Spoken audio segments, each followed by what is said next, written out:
And we're live. And before we start, I just want to say a quick happy birthday to Roberta, whose birthday is today, and Oh, Carol's is on Monday. happy birthdays. Hello, And Burbank. they're hanging out here. Keith, Sweet. take it away. Welcome to Keith and the Girl. I'm Keith Malley. I'm Chemda. It's the 16th Keith and the Girl Awards. Keith and the Girl going on for 19 years now. And about 3 years in, we started doing our yearly awards, keithandthegirl.com/awards. You can see all the other ones we've done. And here's yet another one. I'm very excited. Hello, Chemda. Hello. Now, if it's someone's first time, I don't think they'll be lost. I think this is actually a good one to start with because we're going to explain. And what do you guys think? We have Newsy here. Oh, It- hi. and if we can't explain it, I feel like he can, Yeah. right? It's weird. It's so strange. I've known I was going to be on this show, but the whole time I'm like, do I even listen to Keith and the Girl? Do I even know what they talk about? I'm What? like, am I going to remember any of these clips? I don't remember what happened. So it's going to be news to me, and we'll go from there. Newsy, You're of like course. You extra listen to our show, just so you know. If you're really sincerely asking that question, he does not just a regular wrap-up show for us. He does a 19-year wrap-up. So, yeah, I think you might have heard a couple of them. When did we first meet you, Newsy? Ooh, I think I came to the live show in 2008, your birthday. I think that was my first time Okay. coming. Yeah. Since right. then, we've been on a cruise together, camping trips, A tour. a Tour. tour. I've seen you in London, across the pond. That's right. Very We've done a exciting. lot. It's exciting.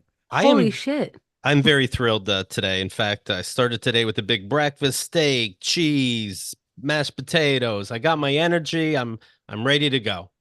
I saw Brother Love yesterday, by the way. Speaking of food, we went to that Ukrainian place, Veselka. Yeah, good Very stuff. good, but overrated. But Yeah. you don't say that now during the war. Very popular Ukrainian area by Astor Place here in New York City, and a popular Ukrainian restaurant. And I felt horrible because I got a salad and asked for Russian dressing without thinking. But I did what I did past the cooks. I'm like, you guys holding up okay? So they know that I'm thinking about them, and that's good.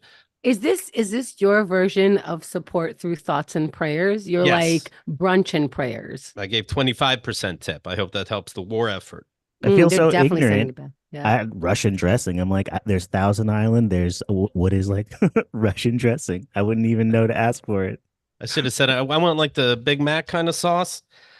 Brother Love was in. Sarah, his wife, is going to be on, just recorded, but is going to be on CBS Saturday morning playing drums with a band. And that's on CBS. So take a look. That should be fun. All right. That's What can I exciting. Keith, when you say the name Sarah, does it set off your Siri because you have a speech impediment? I don't want to talk. Shh, quiet. All right. I don't think you can date anyone named Sarah ever again. Right. You're gonna have to call Sarah Siri and then just kind of flip it. Everyone has to, modify with their neuroatypical or whatever. Or was I told not to call it atypical because typical means normal and blah blah blah? This I new may world we're going into, there's so many names off the table now. Karen, Alexa, okay, Google. You can't name your kids any of these things. We got to start going with numbers. By the way, I'm A+ typical. Come to place. Sorry. I do owe. I feel like I owe an apology because I couldn't sleep last night. I was thinking about this last show we did and talking about that list of people on Epstein's Island, and I'm like, I can't believe Stephen Hawking is there. And I'm just like, why not? And so I started thinking about it. I'd like to apologize to the handy-capable community and say that you guys can do anything people with limbs can do, and if you can pedophile just like the rest of them. And I would like to apologize to the Hawking family by thinking he wouldn't be able to be a disgusting dirtbag just like everybody else. Look at the growth in 2024 already. That's interesting. I mean, I was thinking about this episode also because it's a longer one. It's more challenging, but I was thinking, which clips will I want to take my headphones off for? There's it's like to what? I don't want to hear me again on some things. Oh, okay. Well, those are the ones I pulled out. This Epstein Island, if I'm seeing news clips about it, it's like, here's people that have been outed in these court cases that they did visit the island and all this, but it doesn't necessarily mean that they were up to no good. I'm like, it probably does. when you go to this Epstein Island, you are a billionaire. You are a country leader. You can go anywhere you want. People need to debrief you on where you're going so you can see if it's even worth your time. That absolutely go to Disney World with your money, but why are you going to this man's island? It's not an Why? accidental layover. You know what? You I had to didn't be even you had consider to be that. convinced. You had to be shown the beauty of this. You didn't go for the fauna. You had to be shown the why this island is worth it, why getting on a private jet and going there is worth it, and you knew about the children. And in a lot of cases, you had to bring protection because, like, Clinton forever is going to walk Yeah. around with protection. So, like, everyone is being vetted before Clinton comes into a room, right? If OJ Simpson has an island, are you going? Ooh. Right. I want to see Chris Henson go to that island and be like, let's check your trunk. Oh, it's just an island. Oh, really, Mr. Clinton? You have condoms and Zima. What was Everything on the island is a person in a suit. The tree, the rugs, like everything on the island is just somebody waiting to grab you. I was coming to tell these kids not to fuck adults. That's why I took a private plane to this island. Can I take a moment for thoughts and prayers for Zima, who, like, ever since Zima came out with their delicious and friggin' it wasn't that roll bad. up worthy, it's you know what's not bad? Skittles and water. And then after a while you're like, I think I'm a grown up, and there's more Skittles than, let's say, vodka or whatever alcohol. Zima was a 90s drink that was like your introductory into drinking. But everything now is that seltzer. So we kind of went full circle, if you ask me. But how did Zima take off? But like the Smirnoff drinks did, or like those lasted, you know? Well, Zima didn't because Zima I think didn't take pedophiles. off, right? I think because of pedophiles. Well, because it is for children. I remember, I think it was the first time I was like, I'm gonna get drunk today. That's it. Maybe I am a person who could drink. It's New Year's Eve. I'm out with friends. I'm gonna get blotto. Is that the terminology? I'll find out when I'm drunk. Let's do this. A Zima and a half in, I'm like, ew, already. And what is this doing for me? And you know, it's New Year's Eve, so by the time it's even close to midnight, I'm already babysitting a friend that I'm with who's like way too drunk. And I'm like, how is this fun? And then, you know, when you're younger, you're like, so I don't get to have the same kind of fun as everybody. Like right now, I'm petting a friend in a club. You know what I mean? I'm petting a friend in a club. We are legally adults, maybe not of drinking age, but legally adults. And she's having fun and I'm not, because she's drinking and I'm not. And I'm like, do I know what fun is at all? So I had to reimagine it. I have been saying this lately. I'm like, I don't think I like fun, and I don't think I like fun people, because fun people are usually bumping into you because they're too drunk or spilling something on you, and they're like, I'm having fun. And I'm like, oh, I don't think I like fun. And everybody on this Epstein list has a past, has been accused of a sexual assault. David Copperfield is on this list, the magician. He has been accused of sexual assault. He has flown fans to his own island, and he's accused of drugging and raping as well. So when David Copperfield is at the island and he's just saying, oh, it's just there to perform magic, I have to wonder. Meanwhile, if I'm a billionaire and I went to Kid fucking Island, I don't want tricks at the dinner table. You know, you better not be doing a joke with handcuffs, first of all. This is a little boring if there's children in the next room. I give a fuck that you hit a scarf up your ass. I'm sure everyone took note that you can't interrupt Keith. I finished my fun story and then he finished his sentence. Yes. This is 19 years in. Yeah, I don't need tricks there. And you know, Bill Clinton is saying, no, I just, you know, it doesn't necessarily. And his wife, like, no, he just visited. He didn't know what's going on. And then at home, she gives him the cold shoulder. And he's like, but honey, you said, no, that's public politics.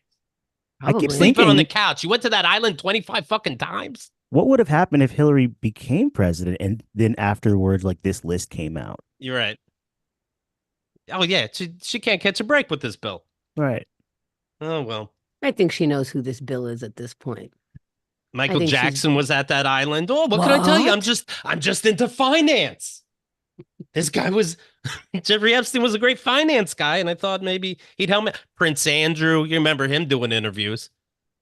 Oh my God, Prince Andrew. Like she said that the girl said that I sweated on her. I actually have a rare disease where I can't sweat. So, and the host is like the interviewer, "You're sweating now." Well, I got over it with medication. You know. Oh my God. It, it's not, I think they're taking the song literally. Till the sweat drops down my balls. Donald Trump, well, he ran Miss Teen USA and would walk into these girls' locker rooms unannounced. Yeah, everybody, every one of these people has a past. You know, who was the most not shocking person? Not even on this list when we first found out. I would say for me, it's Trump. When I heard, because Sure. a lot of times I'm like, real, come for real. I mean, a lot less now, because at this point, please stand up if you didn't. My God. But Trump didn't surprise me. He didn't surprise me. Well, he got he was found guilty of sexual assault in a department store changing room. The woman said, "Yeah, he raped me," and Trump said, "Hey, Your Honor, I know I'm guilty of sexual assault, but are you allowed to? Can we sue her for being called a rapist?" And he goes, the judge said, "No, she can call you a rapist. That's what you did." And it's like, oh, okay. So no, it's not a surprise that you're on the list. None of these people are surprised that they're on the list. I'm surprised Jimmy Kimmel was on. Ooh, I'm just kidding. Sorry, wait, allegedly. Sorry. Can't strike that from the record. Yeah, what is It that? Aaron doesn't Rodgers. sound like Jimmy Kimmel was anywhere near it. Trying to fucking. All right, let's get right to it. Here it is, the 2023 KATG Awards. You picked them. I want to just really quick. Yeah, let's get back to kid fucking. Sorry, yeah, of course. Yeah. We got to close out the section. I want to know who said no. I want to hear from the people who got invited and said no, because I'm wondering if, it's like you got an invite because we know you. You don't get invited. You ask. That's what makes it worse. Whoa, yeah. Oh no. Hey, I heard you have this island. Can you tell me something about that? Right. I've never been to islands before. Again, a billionaire or a country leader. Because there's nobody that's like flashing text that's just like, see, I said no.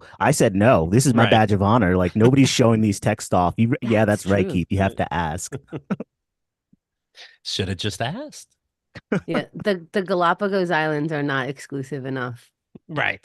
You can go to an island where you watch Darwin in action, but you're like, hey, I'm into this other island over here. That might be more exciting. All right, the 2023 KATG Awards. You, of course, the audience, you picked these, so I'm not to blame. If your favorite segments aren't here, well, quite frankly, it's on you. You can always nominate in the forums for next year to try to make up for any fuck-ups you may have done this year. It's the saddest moments, the happiest moments, the horniest moments, and we're going to play the nominees today, and then you will go on the forums and vote, and then later on another show, we will contact all the winners. All right? First up, let's get right into it. First up, most ridiculous moment. Okay, here are your choices. Cult charisma. That's from The Cult with Kevin Allison. Confluence with Adam Mamawala. Barack, Borat, and Kermit the Frog impression. From the show Objectum Sexuality with Mike Kaplan, Is Anyone Wrong? And Sandbagging with Nick Turner and Nick Vatterott. Mitch McConnell, Quantum Leaps. Let's begin with Kevin Allison, Cult charisma.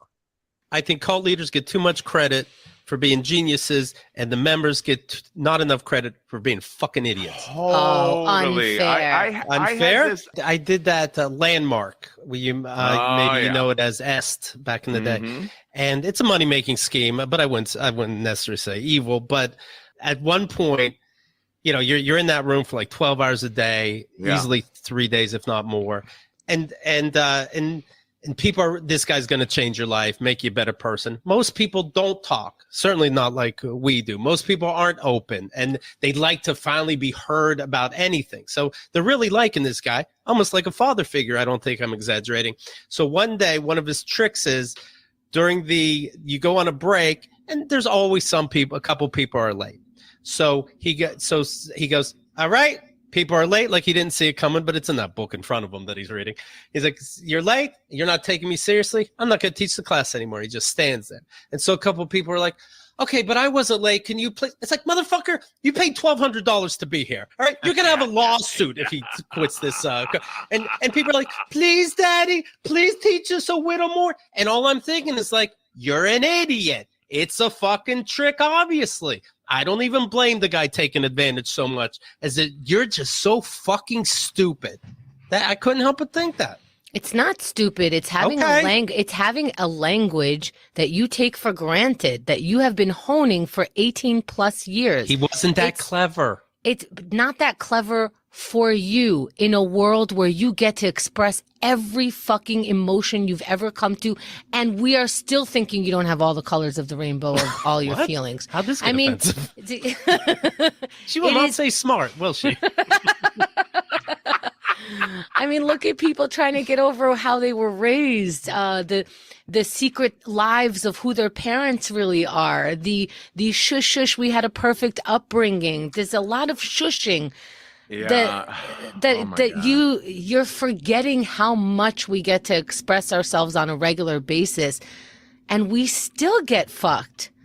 We still get people lying to us. We still believe some stuff that maybe we should not. You, Keith, all praises. You never believe any lies that, Can't I trick get me. it. And you're also hiding in a bunker that is your house / the movie theater. However, the rest of us who are out here, that's right. That's right. The rest of us trying to find friends or trying to navigate between people who have our hearts in mind or people who are going, oh, you have a good heart. I'm a person who takes advantage. And sometimes, that's a hard line. That's why don't let people force you to hold their secrets. You have to tell someone, whether that's a professional or someone else. But anyone who says, don't tell this to people, don't tell this to people constantly, that's a red flag. You know what I say? You're only as sick as your secrets. And what I mean by that is the secrets are what's making you sick. Anyway, keep your eye open for cults. Don't let anybody get you. KeithAndTheGirl.com/tattoos. It's all the people with Keith and the Girl tattoos. Okay. Kevin Allison. All right, we're back. Yeah, it is funny. I can't say what a genius I am, but, in a roundabout way, I'm supposed to understand I'm a genius. Chemda said what you were exactly. Chemda she expressed herself just fine. In fact, Chemda kept nodding to herself, going like, that's right, me. Yes, me. Oh, I'm glad we were talking about it back then, because I don't know if I would have thought of that this second, but good job. So I'm pleased with that. Can Keith's next tour be touring cults to see if you could actually get tricked into one, into staying into one? Like you go and you're like, yeah, I'm gonna leave, obviously, and then 3 weeks later, just like, where's Keith? Yes, but he has to have an alternate, because if you're on a mission to not join something and then you go and see if that's a little. So I think he should be on a mission to be happy without joining. So he has to have one or the other. He either has to join a cult or he has to find a way to be happy. I know I talked about it during that show. Again, it's episode 3624, The Cult with Kevin Allison, where I see these cult shows on TV like we all do. These people should be embarrassed telling their story. They're one is dumber than the next every single show that I see. And the poll was at the time, I'm going to bring up some polls for you during this episode. Under cults, the leaders are geniuses or the victims are idiots. 82% agree with the kid. The victims are idiots. And that's actually why I quit. Anyway, let me just read a little bit of the feedback. Shout out to Kevin for being a great listener. Look at that. You get shouted out by just going, something to think about. And that's something to think about as you're listening to this. We call him, it turns out he won. It's like, you listen great, Kevin. A great listener of the year is Felicia says genius in all caps. So she's probably talking about me. David is saying, I got over 5 tats, cult member for life. Yes. And that's David Rex, of course. And Beth is saying tattoo number 147, if I recall correctly. So we have. I don't make you cut off your clit. I don't make you have my baby. There's a little difference between these cults and this cult. That's all I'm saying. I make you abort my baby. So is that a cult or? All right, up next. All right. Most ridiculous moment. What I just said. From episode 3630, Confluence with Adam Mamawala, Barack, Borat, and Kermit the Frog. And that's that. All right. Share the show with people you like. Share with people you don't like. Who gives a fuck? Maybe that'll turn their life around. They'll be decent. All right. Or how about this?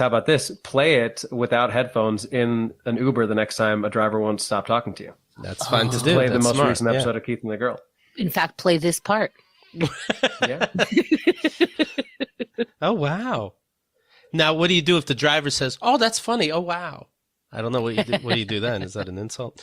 Get Is that yourself like an Owen Wilson. Oh, wow. Yeah. Oh, nice. Do you do more? I love those. Do you do more? Do 7 more. 7 more impressions. Celebrities, yeah. Celebrity impressions. I can do some of them pretty well. Now the pressure's on. I used to do Obama pretty well. I can do all the impressions I do are like very old and not relevant anymore. Perfect like for me. Borat and things like that. I can also do a fairly good Kermit the Frog. Yes, Borat, I can do a very nice. Literally all of my impressions are from 20 years ago when I was starting stand-up, and I thought that was what I would do, is be an impressionist. That's awesome. What else do I have? Shit, I got some good ones. I mean, they're all the like contrived, cliched. Like, Whatever. That's what Walken, people with talent say. Christopher Walken, what do you have to say? Well, the recent Walken pertains to his role on Severance, where he says, "Let's go to the perpetuity wing." I love it. What would it sound like if Kermit the Frog was talking to Borat and that turned into a fight, so Barack Obama had to break it up? Wait, you said Borat so weird that I didn't know if you were saying Barack or Borat. Wait, I need the situation again, and then I'll do it. Kermit and Borat are having an argument. Barack Obama has to break it up. Well, it's not so easy being green. Yes, it is also not easy having AIDS from a gypsy. Let's calm down. Let's take a breath and resolve this as best we can. Excellent. Woo. Wow, very nice. Get a sandwich Maybe I because we're should bring gonna the impressions back. get something to drink because we're gonna do that for another hour. Okay. I love impressions. What's better than music? I was saying with Christian the other day. I think I found it. Impressions, because that's kind of like music. It is kind of like music. Yeah. Has anybody ever bought you a cameo, Keith? Like with your favorite impression or anything like that? Because I think that's the best gift. I don't even want the celebrity. I want the impressionist. So it's probably cheaper even. Right. Yeah, just get an impressionist to do something. That's amazing. Right. That's, you know what? And before I was watching Adam's face do it, and it was amazing. But now I'm only able to hear it. I'm like, wow, you could convince me that that's that person. He was so good. And I also love Newsy's face when it's like when a guest drops like half an impersonation, and Keith's like, "All right, can I get like 50 more?" Leans back, and Newsy's like, "Saw that coming. You can't just." I also really enjoy when a guest picks up on Keith's unique speech patterns and things like that. It tickles me every time. He was like, I got lost in the fact that the way that Keith said Borat. I was doing the impression of a country hick. Oh, good. Oh, you mean this one right here? That's your country hick guy? Do Kermit the Frog on Epstein's Island. All right, what else? Up next, from episode 3639, Objectum Sexuality with Mike Kaplan. This one's called Is Anyone Wrong? And by the way, I'm looking right here. This will be out there very soon. If you hear it later in time, of course, it's up now. Out now. The Dad Emails book, about the time I catfished my dad when he was... He tried to hit on my ex-wife, but my ex-wife sent me the email, so I took over, and he was really hitting on me and not knowing it. Very excited about this book, but Mike Kaplan's in it, and he plays devil's advocate. And here's, I believe, an example of that. We were talking about a woman being in love with physical objects and him trying to justify it. I just feel like when Mike Kaplan is on, he's definitely making the catguzz, because he's going to have one opinion that's just like, well, could we think about it this way? And Keith's like, no, and like Hulk mode. So Let's see what it sounds like today. I do think that, I agree with you. I think that both of those people would absolutely benefit from psychological help. And also, I think every person would. Are you saying who are we to, when we treat other people like objects and not people, who are we to judge people fucking the Eiffel Tower? I mean, Because yeah, I we would know put it we're exactly wrong. that way. But we know we're wrong when we treat people like objects, right? Are we wrong when we're doing that? Can we at least call that objective, subject? Like, what are we calling that? When I treat somebody like an object, am I wrong? Are we allowed to click yes on that? I mean, I wouldn't tell you that you're wrong to do it. Has anybody been wrong, Mike? I'll spot you Hitler. I like the, do you guys know that, I didn't hear what you said, Keith. Say it one more time. I'll spot you Hitler. Can you name somebody that did wrong? All you got to do is say Hitler. I think, yeah, if win. anyone did, he did. Okay. I'll count that as a yes. I'm still counting it as a yes. All right, Mike Kaplan, everybody. I'll spot you, Hitler.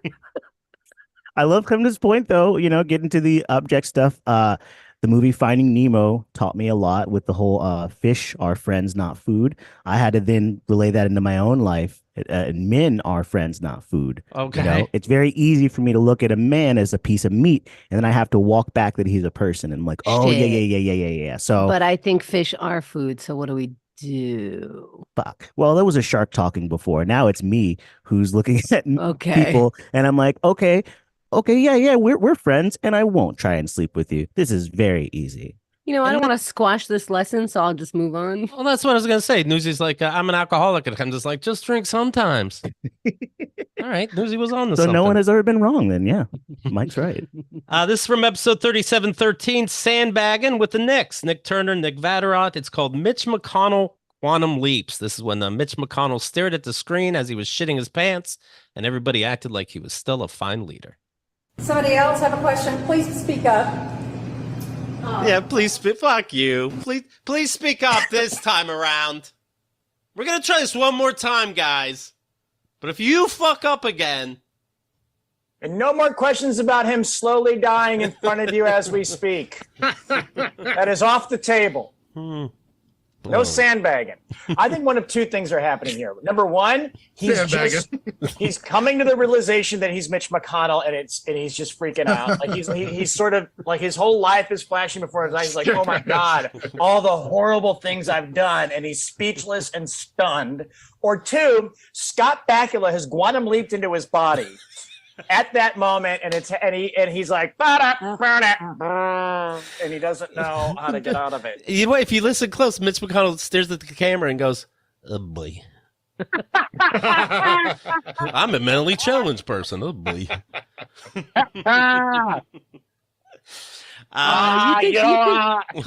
You think they're gonna bring back Quantum Leap? Because They did. I would. You're funny. Oh, we probably talked about that. Now let's hear your thought. Did they do a good job? No, I don't know. Did they? Because I don't want to rewatch the old ones because I have a feeling I'm not going to have as much joy from them as the first time. But did they fuck up on the new one? How'd they do? What was my reaction?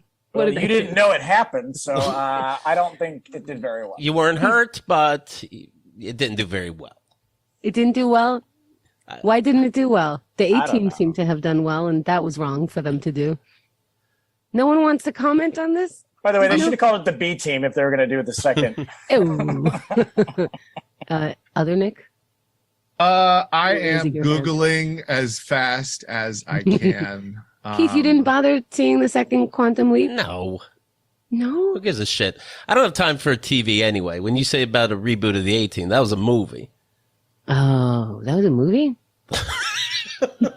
And Silent Trailers is the greatest game show ever made, if I may say. It's great. It really is. Wait, so Yeah? I keep trying to save you, yes? I just feel like I should try to watch the new Quantum Leap. But Enjoy. But I have to have a real TV for this? It doesn't even have a tomato meter rating. What? It's just got an audience Ay, ay, score ay. rating. Critics didn't even watch it. They're like, yeah, okay. No, they're like, is this a different one? I'm already They don't not know. thinking about this anymore. So we just, Was Scott Bakula a Latino gentleman? I think maybe. So no one watched this, and no one can tell me if I should watch it. This is a sad day. Quantum Leap was the shit. I'm sorry. No, he's Asian. Is he? Raymond Lee. This new one is what he's saying. Yes. Keith, you loved Quantum Leap. No, am I making that Yeah, up? I loved Alf. I loved MacGyver. MacGyver was great. Did you guys see Kevin Can Fuck Himself? I started. What? He's not joking, Kunda. Oh, is that real? Yeah. No, it was Annie Murphy show. Anyway, The daughter it's from multiple Schitt's Creek. seasons. Yeah, where she's like her life is in a sitcom, but then when it's not in a sitcom, it's in like a dark drama. I'm in. Yeah, and then so he plays anyway her love interest in that. If anyone Who does? Quantum Leap? Quantum Leap, yes, the character of Quantum Leap, which makes more sense as an Asian I actor. heard he's Asian. Yeah. Now, all right, we're back. If you're Hi. watching this live right now, do you see how all of Kemda's reactions are matching that of then It blew my mind again. Can I tell you what was happening? Happiness, sadness. I don't know what to tell you guys. Smoke them if you got them. But this was brand new to Kemda. It was. I don't remember any of this. I'm so glad I reheard it. So here's what happened. I'm like, oh, we're talking about Quantum Leap. Do new people know about Quantum Leap? And then the clip went, there's a new Quantum Leap. And I'm like, oh, so maybe they do know about Quantum Leap. I'm like, oh, shit, we had a whole discussion. And by the way, what was the Shit Creek starter? Because I got to write that down again. It sounds so interesting. Kevin can fuck himself. Kevin could fuck himself. Okay. As the clip was playing, I've never seen a moment of Quantum Leap. So the fact that he was like describing like, oh, I think he just came into this body and said, oh boy, I was like, I think I get this show. It's good enough. Yeah, you got it. I don't need to watch. It's fine. Okay. That's, you know what? That's very helpful because I'm like, are people lost? No, just me somehow. And I watched a bunch of Quantum Leap. I was the most. And Quan is a great name. And also the name of the Gilmore Girls' best friend's kid. There you go. They see, you know, a show and stick with that. You're happy. Who gives a fuck? Quantum Leap is funny because he'd go into somebody's body and that person was having trouble in life. So the main character, Scott Bakula, has to fix that guy's life and then he can quantum into somebody else. Wow. So, but the real person, their life just gets fixed. They don't even know what happened. So they think they have an easy life. They're never going to try again. Do you know what I mean? In life. Do they show like the person having PTSD for losing like 3 weeks of their life? And they're just like, I know I'm in a better place, but what happened? KeithandTheGirl.com/forums. That's where you vote. Every single year, people say, well, when's the deadline? Now. Assume the deadline's now. You heard it, so you go when you vote. And really, yeah, don't KeithandTheGirl.com/forums. Don't wait because that's exactly what Keith wants you to do because he'll wait until he's winning in the poll and go, well, I get time. That's right. It's That's time. right. He'll close all the polls. So make sure that you vote early, vote often. All right. Up next, best rant. Oh boy. We have 3 people playing in this one. But before you Yes. start, is there a way to find out? And Matt, Steiner, I'm looking at you. Is there a way to find out who's been nominated the most on like all throughout all the years? Because you talk about Mike Kaplan, he probably has to have made it into one of every year throughout the years. He has, for many years, unnecessarily defended bullshit. So you are correct. He probably is up there. For most ridiculous in every year. Right. and then most rant because that's what Keith inevitably ends up ranting about for months. Yeah. We have the winners go against other winners. And then there's a category of Mike 8 times. It has When to was he be most ridiculously defending shit? next year. It has to be like most nominated guest, just like a separate award that you win. You just be like, you've been the most. Best rant from episode 3660, Kiss and Tell with Trey Gallion. This is put your dick away. The average erect penile length for adults is 5.25 inches. And so micro is like less than 2 inches than that? Oh, okay. This person claims he doesn't give his real name, that his penis is 1/4 of an inch while flaccid. That's over 6 times smaller than what we said a micro penis. But that's But it's flaccid. 8 hard. Who cares what it is when it's flaccid? Okay, Yeah, but yeah. What is it hard? I don't know that. Well, Okay. we're only getting half the story here. Yeah. Wow, he got less than half. Having a micro penis is so rare it only affects around 0.6% of the world's male population. Okay. How do you approach a sexual relationship when you meet a girl? Somebody asked. Like, do you inform her first or just go for it and pray for the best? And he said, I don't bother lying to women about my size, to be honest, but like the beginning stages, like those talk to get to know you stages. And if it's brought up during one of those sexy time talks, I'll be honest and say my size. Other times, like heat of the moment, just hooked up with a woman when it happens, and I'll take mine out and just hope for the best. But he never had sex, he says. He never got past second base because it's always been a turnoff. Really? I mean, mostly every partner I've been with, we're kind disappointed. Yeah, but you never had sex, though. Yeah, So but who's appointed and goes, but let's not have sex? No, I'm not creeped out that we took our clothes off. We're just, And I mean, this is shallow, but what does the guy look like? I don't know that. He's Because, like, could you imagine, like, Brad Pitt with a micro penis? Yeah, but he'd do fairly well. What else you got? Okay? Because that's what I want to tell everybody who's like, whatever, I don't have this, I don't have that. What else you got? You don't have height? Okay. What else you got? You don't have the longest penis in the world? What else you got? Because there are people doing it with less than you and bringing people to full satisfaction. Why don't you look those people up? Because before your dick could even come out, you can rock this woman's world. Did you learn anything about that? Don't take it out. Nobody wants you to take it out for a good long time. It's all about her for what? Can you imagine a whole month? A whole month you didn't take your dick out.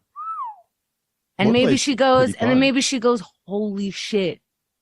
If this is what you got here, what else you got? And you go, nothing.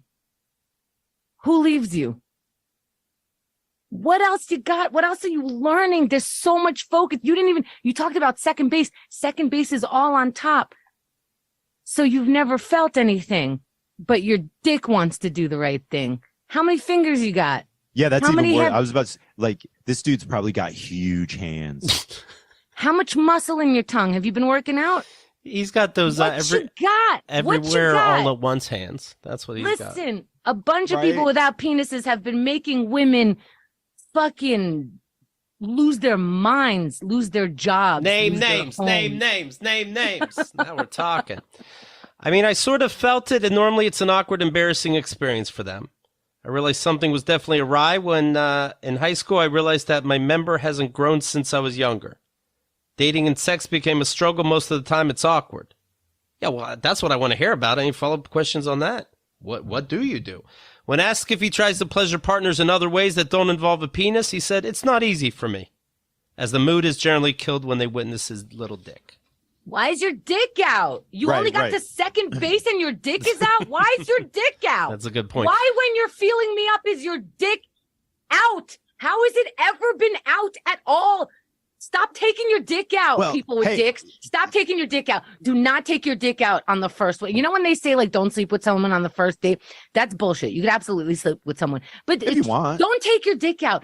Make that person unbuckle your belt. Open the button. Do not take your dick out. I promise it'll take you longer for your dick to be out. Fucking store that shit away.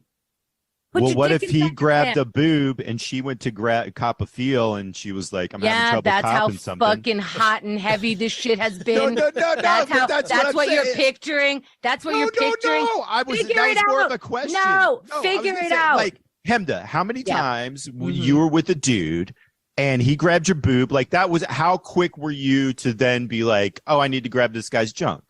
That's my question. A lot longer than you think. No, right. No. I don't. That's why I'm asking the question. So, okay, now I know that. Now I know that that's not on the table for this guy. Like right. Okay. I gotcha.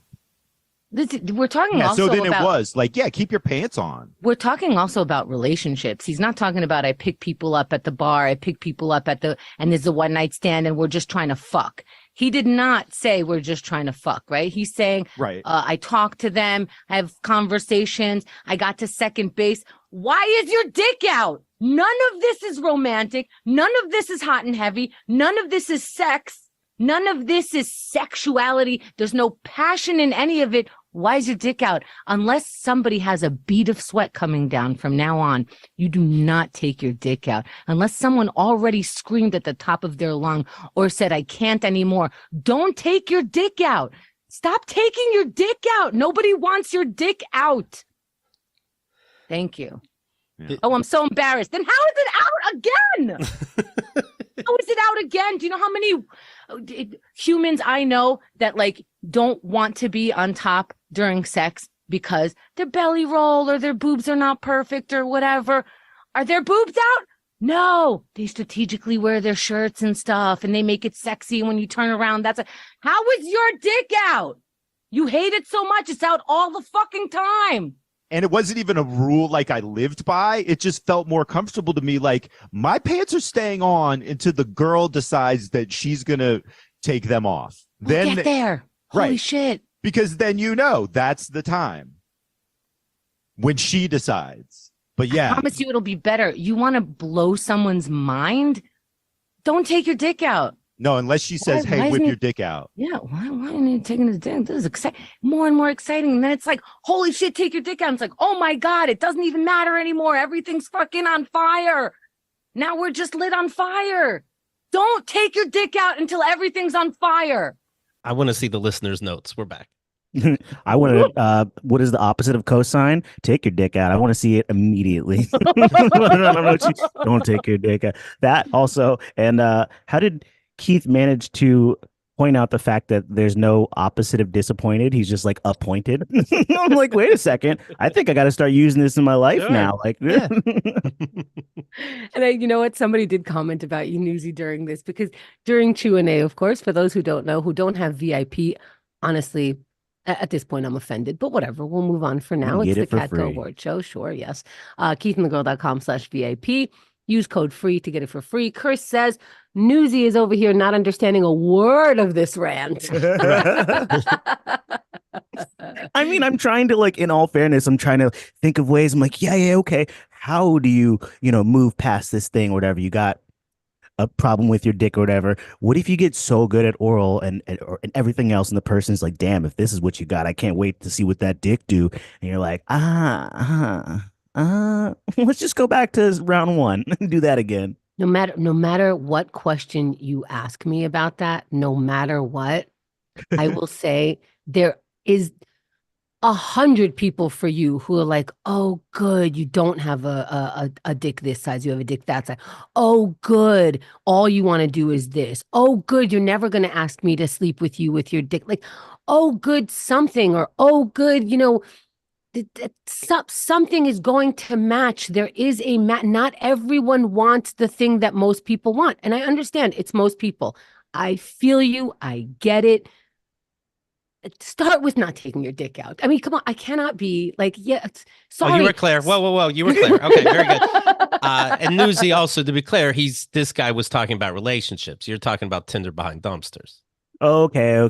Sure. Yeah. Right. I guess, I don't know, find somebody who's B- sexual, like who's not like super horny, and every once in a while they're like, yeah, throw it in. I don't give a shit. That's that's my favorite thing. I'm like, yeah, throw that thing in there. Whatever. Up next for Best Rant, New Relationship Smell with Carmen Lagala and her boyfriend and new guest, Corey Tyndall.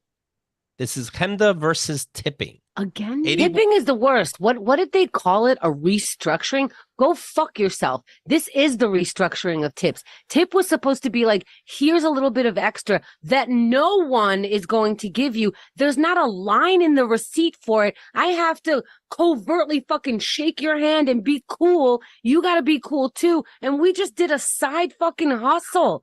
Tipping was a hustle. Now it's a requirement for your latte.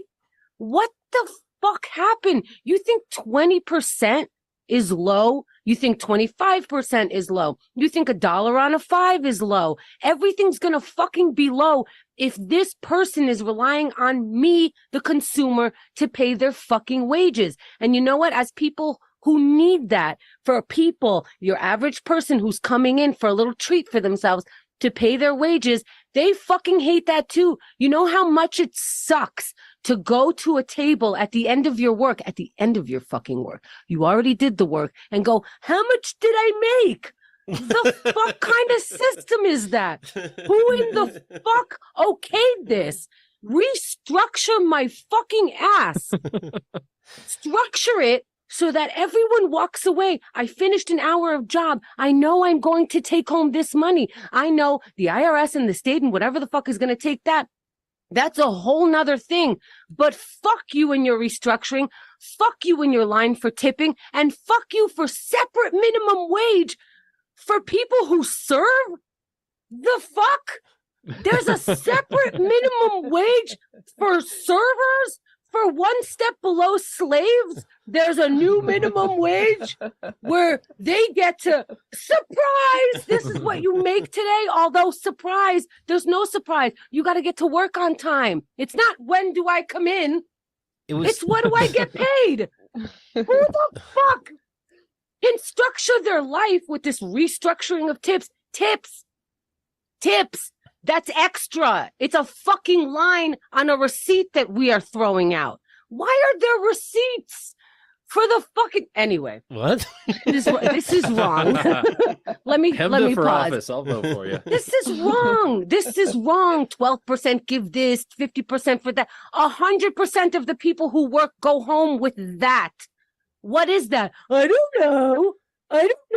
I got to tell the IRS somehow how much I make, but I'll figure that out at the end of the year.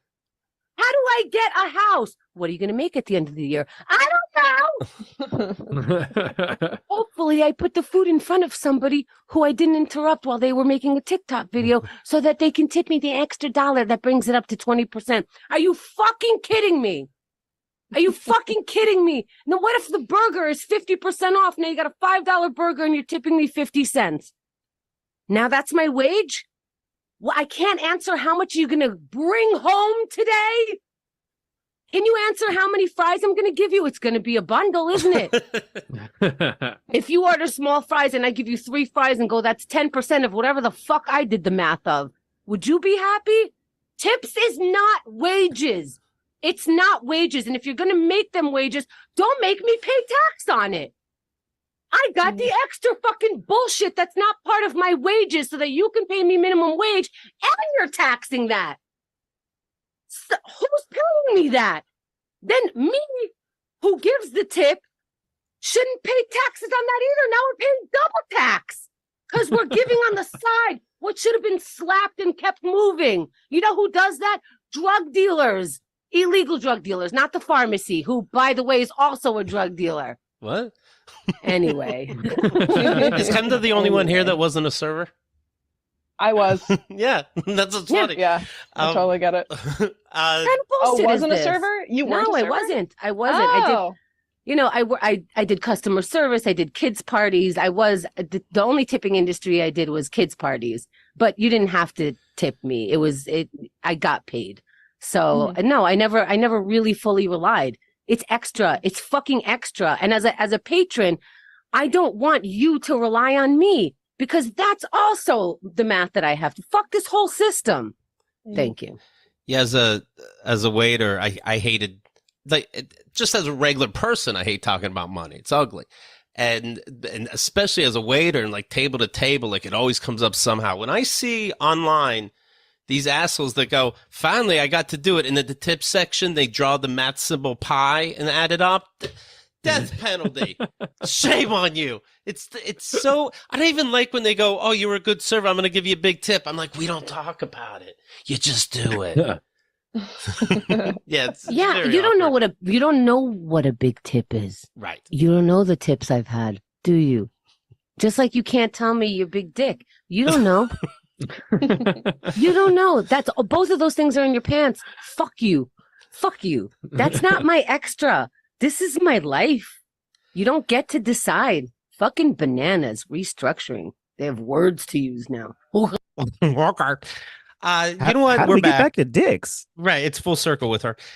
what I like about when I Kendra almost rants, went on 2 extra rants. when Kendra rants on Zoom, do you notice her voice gets so high pitched? Zoom thinks it's music and cuts it out, like it's music in the background.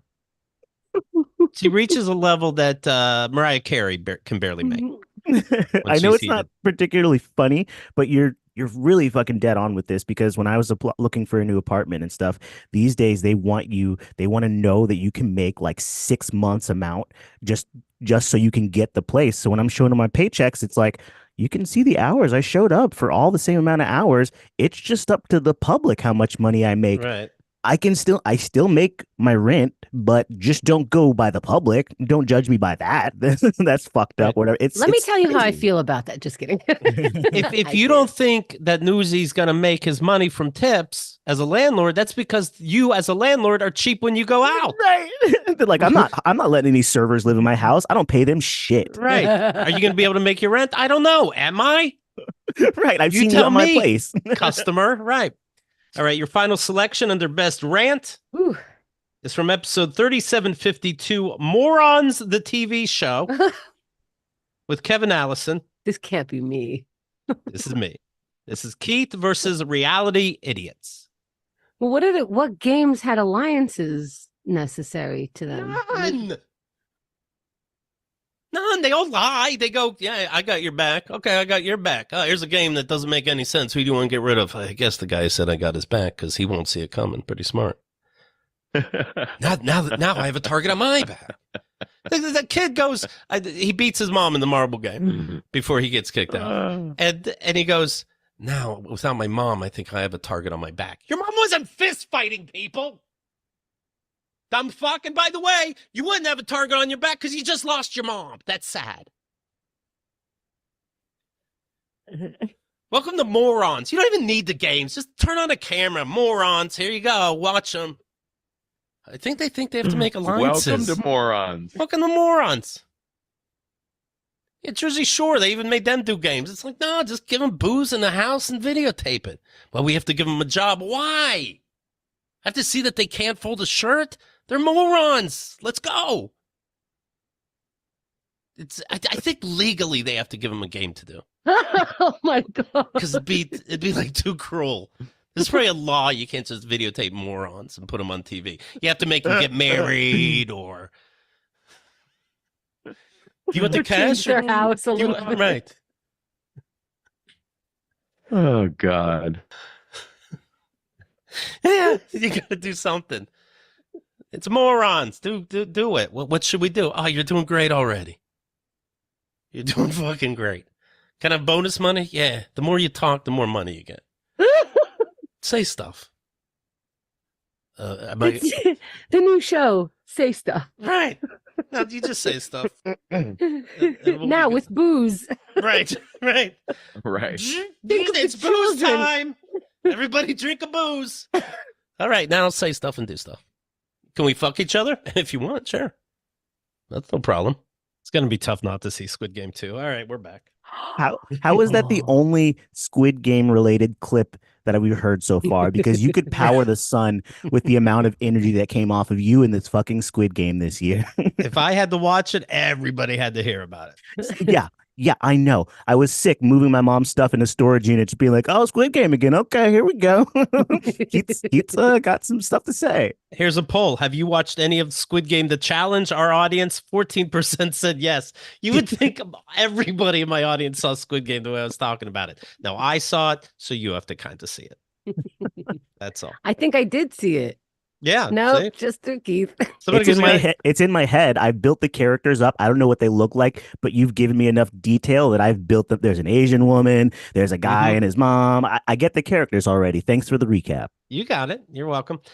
All right, here we go. Next category. Of course, like I said, you vote at keithandthegirl.com/forums. Next category. Most goofiest moment. Now, not to be confused with most ridiculous moment. These are more goofy than ridiculous. Oh, Okay? we all know the difference between those. Yeah, Very scientific when I put these together. Most goofiest moment. Up first from episode 3669. It's the boys again, the Knicks, with Nick Turner and Nick Vatterott. The mic check. I'm ready. Do you want to do mic check? Yes. Where the fuck are you going? I was just making sure the door was closed. Hot shot. I gotta use hot shot as an insult more. I use it all the time because people don't know. Looking good, hot shot. Oh my god, it's Smooth move, hot shot. But you call me hot shot all the time. No shit, hot shot. Damn it.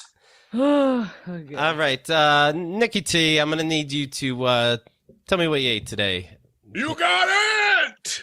I had some. Okay, stop. So you're using your computer. No, you're good. Yeah, I'll get a mic. I'll be right back. Okay, well, we got you. I'll get a better mic. Well, thanks for only half wasting my time. Jesus Christ. How do you know what I was gonna say? Because what the fuck were you doing? Oh my god, it's getting so hot. Can I just email you what I ate? I don't want to. Will that solve anything? Oh my god. Let's do a mic check. Okay, so I did this and that. Okay, I'm gonna need you to. I'll get a mic for a mic check. Okay, I'll do that now. Oh, I'm fucking clairvoyant son of a bitch. Oh my god. Hey, buddy.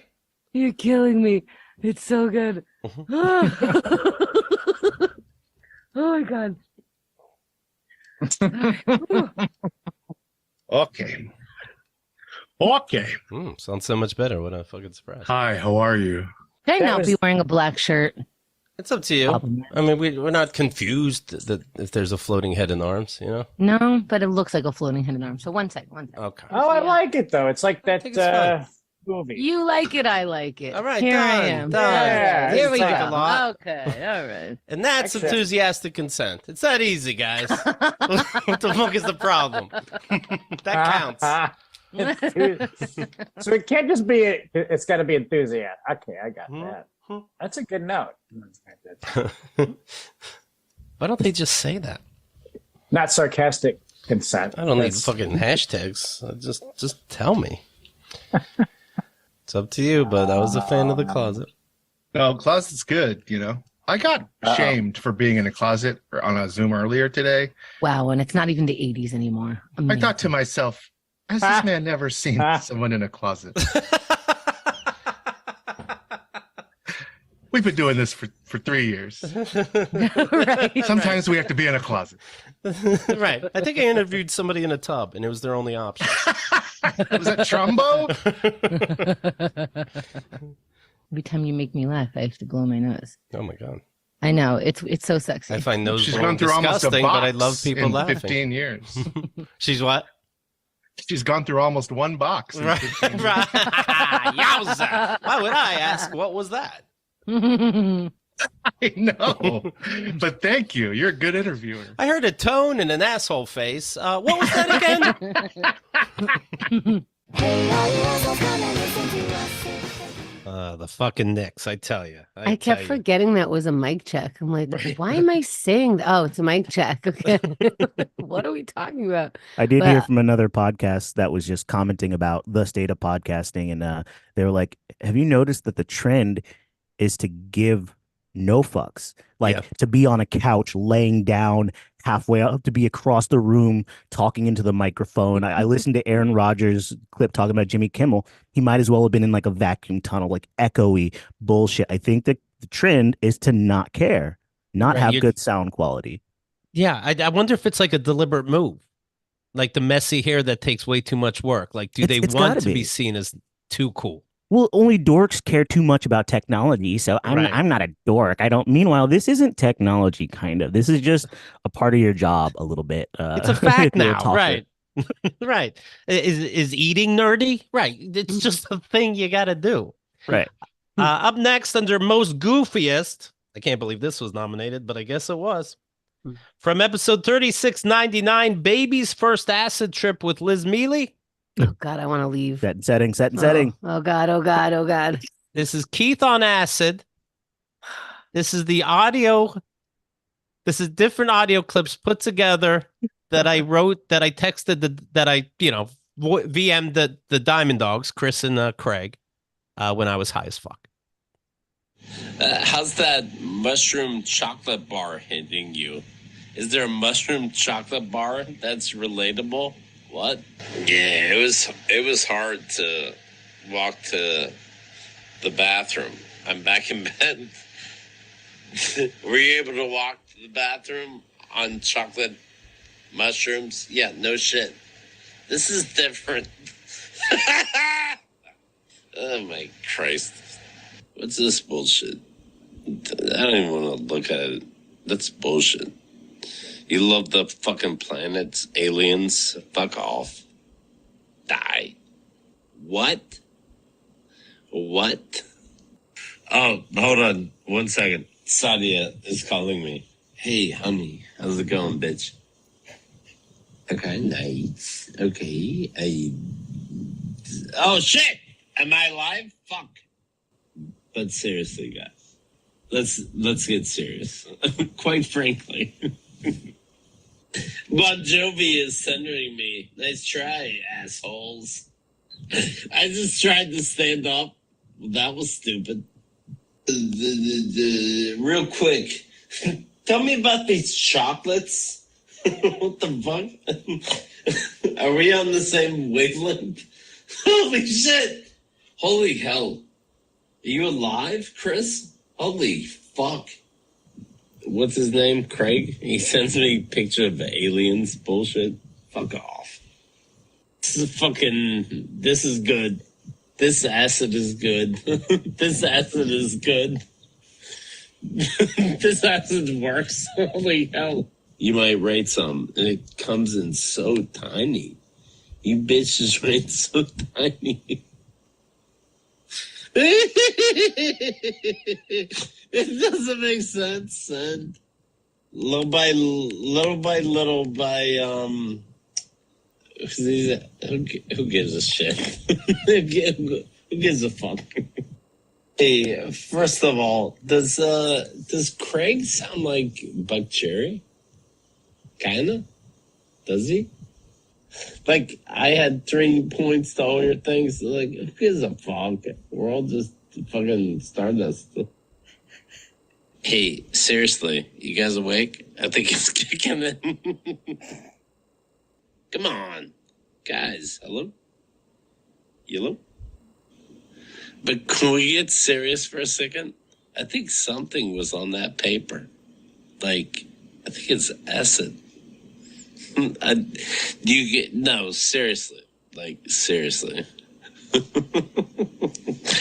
Guys, seriously, though? I know it's 4 a.m., but seriously. Something was on that fucking piece of cardboard. That was a bullshit. Like, Craig, see if you can try to confuse me at like 8 a.m. If it's like, Keith, ready to record? And I'm like, what? Oh, it happened to be 11:11. 11:11. When I ate it, it's 5 hours later. Holy hell. Holy cunt. All right. I'm starting to sound ridiculous, but one more final thought. Imagine you're Bon Jovi, right? Who's fucking your wife, you dork? All right, thank you. Yeah, Craig wasn't lying. It really comes in waves.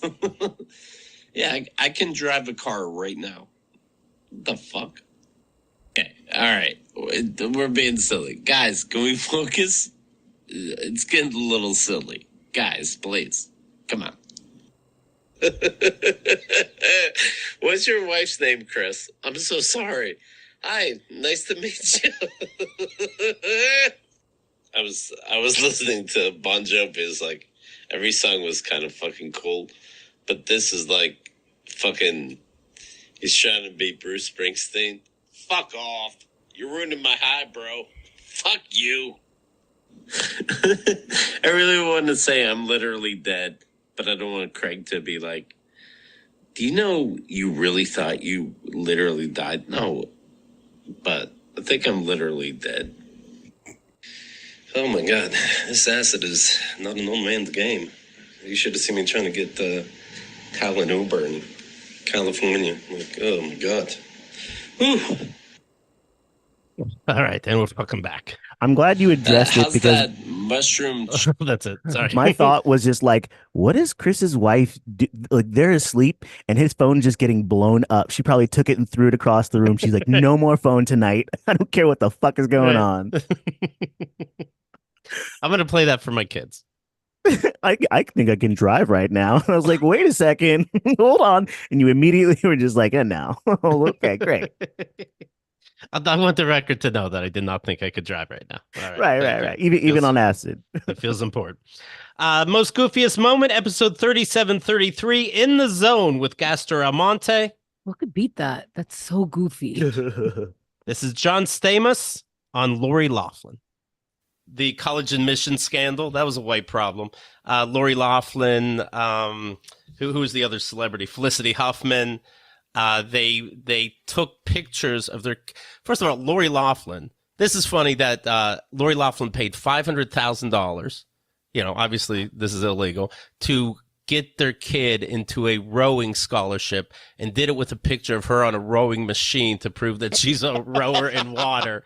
Felicity Huffman only paid $15,000. When Lori Loughlin found out in news, she's like, God damn, you really took advantage of me. I'm a real idiot. Anyway, it's back in the news because John Stamos, Lori Loughlin and John Stamos were on Third House, came out with a new book called, House. What's that? Full House. What'd I say? Third House. Third House. Third House. If You Would Have Told Me is the name of John Stamos' new book. He talks about finding out Lori Loughlin being in trouble with and I wonder if Lori Loughlin's like, people kind of forgot. This is what you need in your book. Talk about your plastic surgery, asshole. It's got to be about me and my fucking kid that I ruined her life. She was an influencer, a millionaire on her own because she's hot as hell. And now I got to, boy. In the book, he talks about the Varsity Blues scheme. Let's see.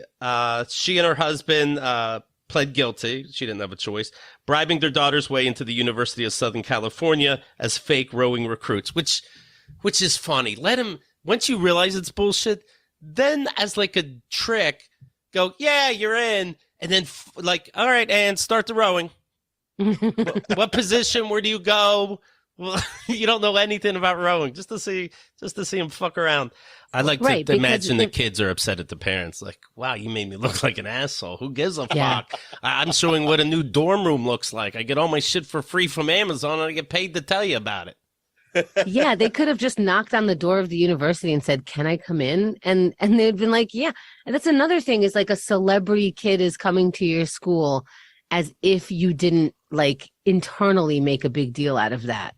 So like, and you're surprised that they don't know how to row, but you know things about their life. That's interesting. It's just funny. $500,000. It's not Harvard or Yale. It's USC. No offense, USC, but come on.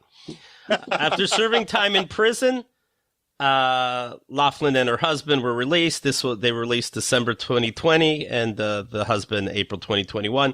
The saga landed dozens of wealthy parents and celebrities such as Loughlin in jail and exposed a rigged higher education system. John Stamos wrote, in March 2019, I get a strange text around 5:30 a.m. from my good friend, Roger Lodge. He just throws that in. That was the host of Blind Date. Okay, good to know. He asks if Lori is okay. I hit him back. Hey, what's up? Something about a college scandal, he wrote. I started Googling, but there was very little I could find. I knew she was working in Canada, so I called to check on her. He said that she was strangely nonchalant about the brouhaha, quote, oh, that? Yeah, I'm not sure. She answers so casually as if I just asked her if the kids finished all their vegetables. I have seen some emails lately from lawyers, but I stay out of it. Before I can process her response, I noticed an odd clicking sound on the phone line. When I asked her about it, she again adopts her laissez-faire tone. Oh, they may be bugging my phone. After ending the call, Stamos saw this story was making headlines. Quote, I immediately text Lori, are you watching the news? He recalled in the book. She asks, what channel? I text Didn't back she and just say, wait, didn't she just say, mind your fucking business, they're tapping my phone? Now you're starting a text chain about it? Right. Shut up. You gotta know right now the FBI is following me. Right. Let's go out for coffee. Okay. Thanks for helping. Are you watching the news? And she asked, what channel? And I text back, every channel. Yo, and if anything, kudos to Lori on the acting. You know what I mean? Right. Yeah, I've heard I something mean- too. Yeah. She is an actor. Not lifetime, but all right. Laughlin ultimately served 2 months in jail. From the book, Lori Laughlin continues to be a cherished friend to this day. We've weathered storms together and stood by each other's sides despite life's hurdles. Yeah, what were your hurdles? We've seen each other at our worst. That's why I could write all this. This is so vague. So vague. I've witnessed moments where giving up could have been the easiest way out for Lori. Giving up what? Yeah, what are you She went to talking jail. about? She's back. What are you going to give up? What do you think the trauma that you're talking about is? Right. She could have shifted the blame and let her family, marriage, and life crumble, but she didn't. No matter how hard she was hit, how desperate everyone was to cancel her and throw her in with a pile of brutal criminals, she stood fast, protecting her daughters from the mud hurled at them day after day after day. Okay. Does Stamos think that Lori's in the mob? Like, what a soldier. She did her time like a champ, you know what I mean? Do you remember we talked about how Lori hired like somebody to teach her etiquette in jail and how to defend herself in jail? Like she was taking jujitsu.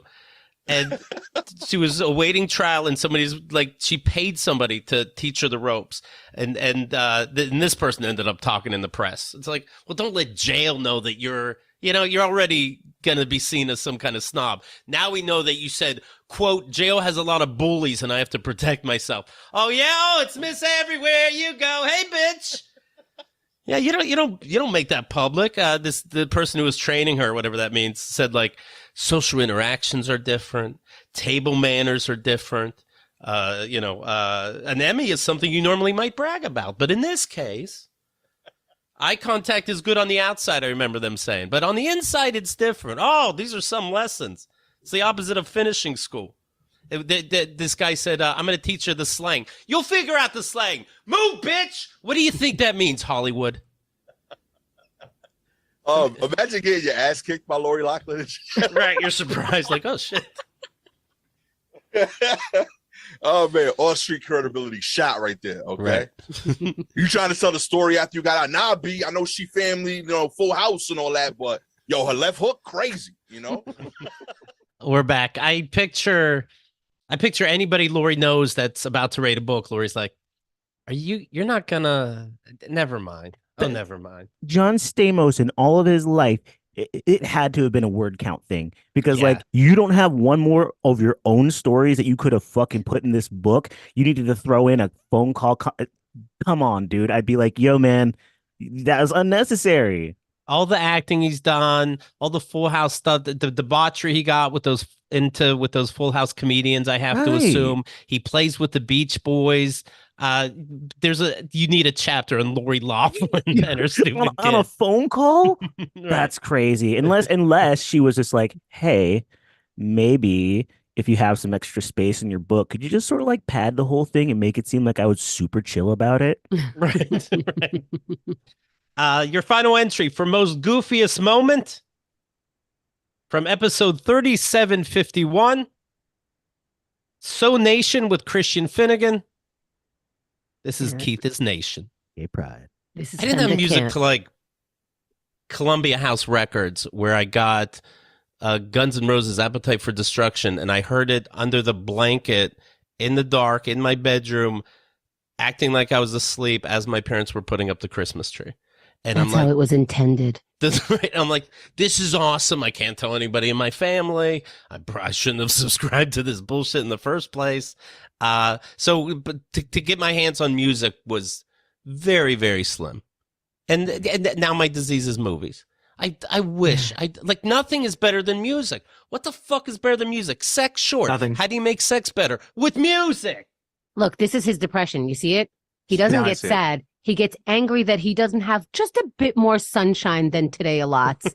and in fact, we just talked about us being able to get into the depths of hell. He's like, but you have a little sunshine over there that I don't. I don't understand why I don't have that sunshine. Right. Why can't I be part of Music Nation? But it's too late. He wants to be gay right now just to not be boring. Like there's so much going on here. I think it'd take more than that. Am I paraphrasing it wrong, Keith? Is it weird to get paraphrased wrong? No, you're right. I am Coronation. Kenda we dated. Then turns out what happens. She marries somebody that finds out later is a transgender man. My ex-wife now has kids with a woman. And I just want to say my life is a little more exciting knowing that, quite frankly, I'm nation. I can't. Your stares right now, I'm only saying I can't because the people listening cannot just hear your stares. Best stand-up I recently saw, Mae Martin, non-binary. That's pretty fucking nation. Oh, this book? That's Mae's book in my hand. I'm nation. What does nation mean? I don't know what word you're saying. You wouldn't because you're not queer nation like me. You don't support. Do you have queer nation? Does yours? Okay. Does QED have queer lineups? Because I'll tell you something. Yes. What? Once a what? We take a whole month of June and have only queer people on. Some of them don't know it. They're going to figure it out later. But we're very supportive. I'm so much more nation than you, and don't even act like you're more nation. I mean, that may actually be true. I think it would come as a shock to people.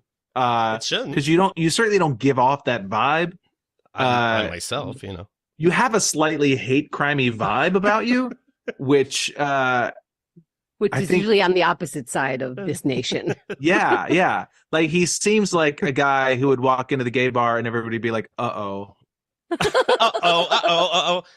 Is that what you mean? Either this dude's gonna start harassing people in a negative way, or he's like a totally repressed dude who's just gonna blow somebody in the men's room immediately. Do you know what I mean? Who's just like, I hate gay people, and then just within 10 seconds, urinal. Yeah. Was the way you said that? Is that meant to imply that they're peeing in your mouth as you said it? You were kind of you're like, I'm the urinal. I can't spell it out. It might seem derogatory. Nadine is chiming in saying, stop trying to make nation happen. That's not how normally she sounds, but tone alert. You know what I mean? No, I'm so nation. They're Keith and Kenda. And we're back. Everybody tries to stop nation. They've tried for decades, but I won't have it. Go nation. You know what I realized? Yeah, go nation. Go ahead, Keith. I realized that when I say paraphrasing, it sounds like power phrasing. I power phrase. Okay. I power phrase. And Say when you that, guys girl. go like, that's not how I said it, it's like, this is what you said. I'm going to power phrase you. Yes. Gotta say, as a person who's part of nation, didn't even know that was a term until Keith brought it to my attention. So you're ahead of the curve, apparently. I'm older. You co-signing this on a weekly basis now on Q&A is my new throw up in my mouth. Okay. We're here, get used to it. Whatever. Most goofiest moment. We have the mic check. Keith on acid, John Stamos and Lori Laughlin, and Keith is nation. By the way, speaking of acid, we put up the poll. Have you taken LSD? What percent of the audience can relate to me? Based on the message, I still think none. 37% say yes, they have taken LSD. So that's interesting. Go Acid Nation. All right. Come to tell people about the next category while I set it up, please. Absolutely. Just need my handy dandy, what my doctors call that's just right for your age, reading glasses. You're right on time, they say. They really do. I'm like, hey, do you think I have? They're like, no, you're just deteriorating based on age. That's all it is. And I'm like, thanks for checking. All right. So that was most goofiest. Looks like we're at most sexual. Best sexual moment. Oh, best sexual. Excuse me. That's all right. Time went by since you were at the doctor's office. Best sexual moment. It's very important, the wording. Everybody knows that. First up, 3717 is the episode.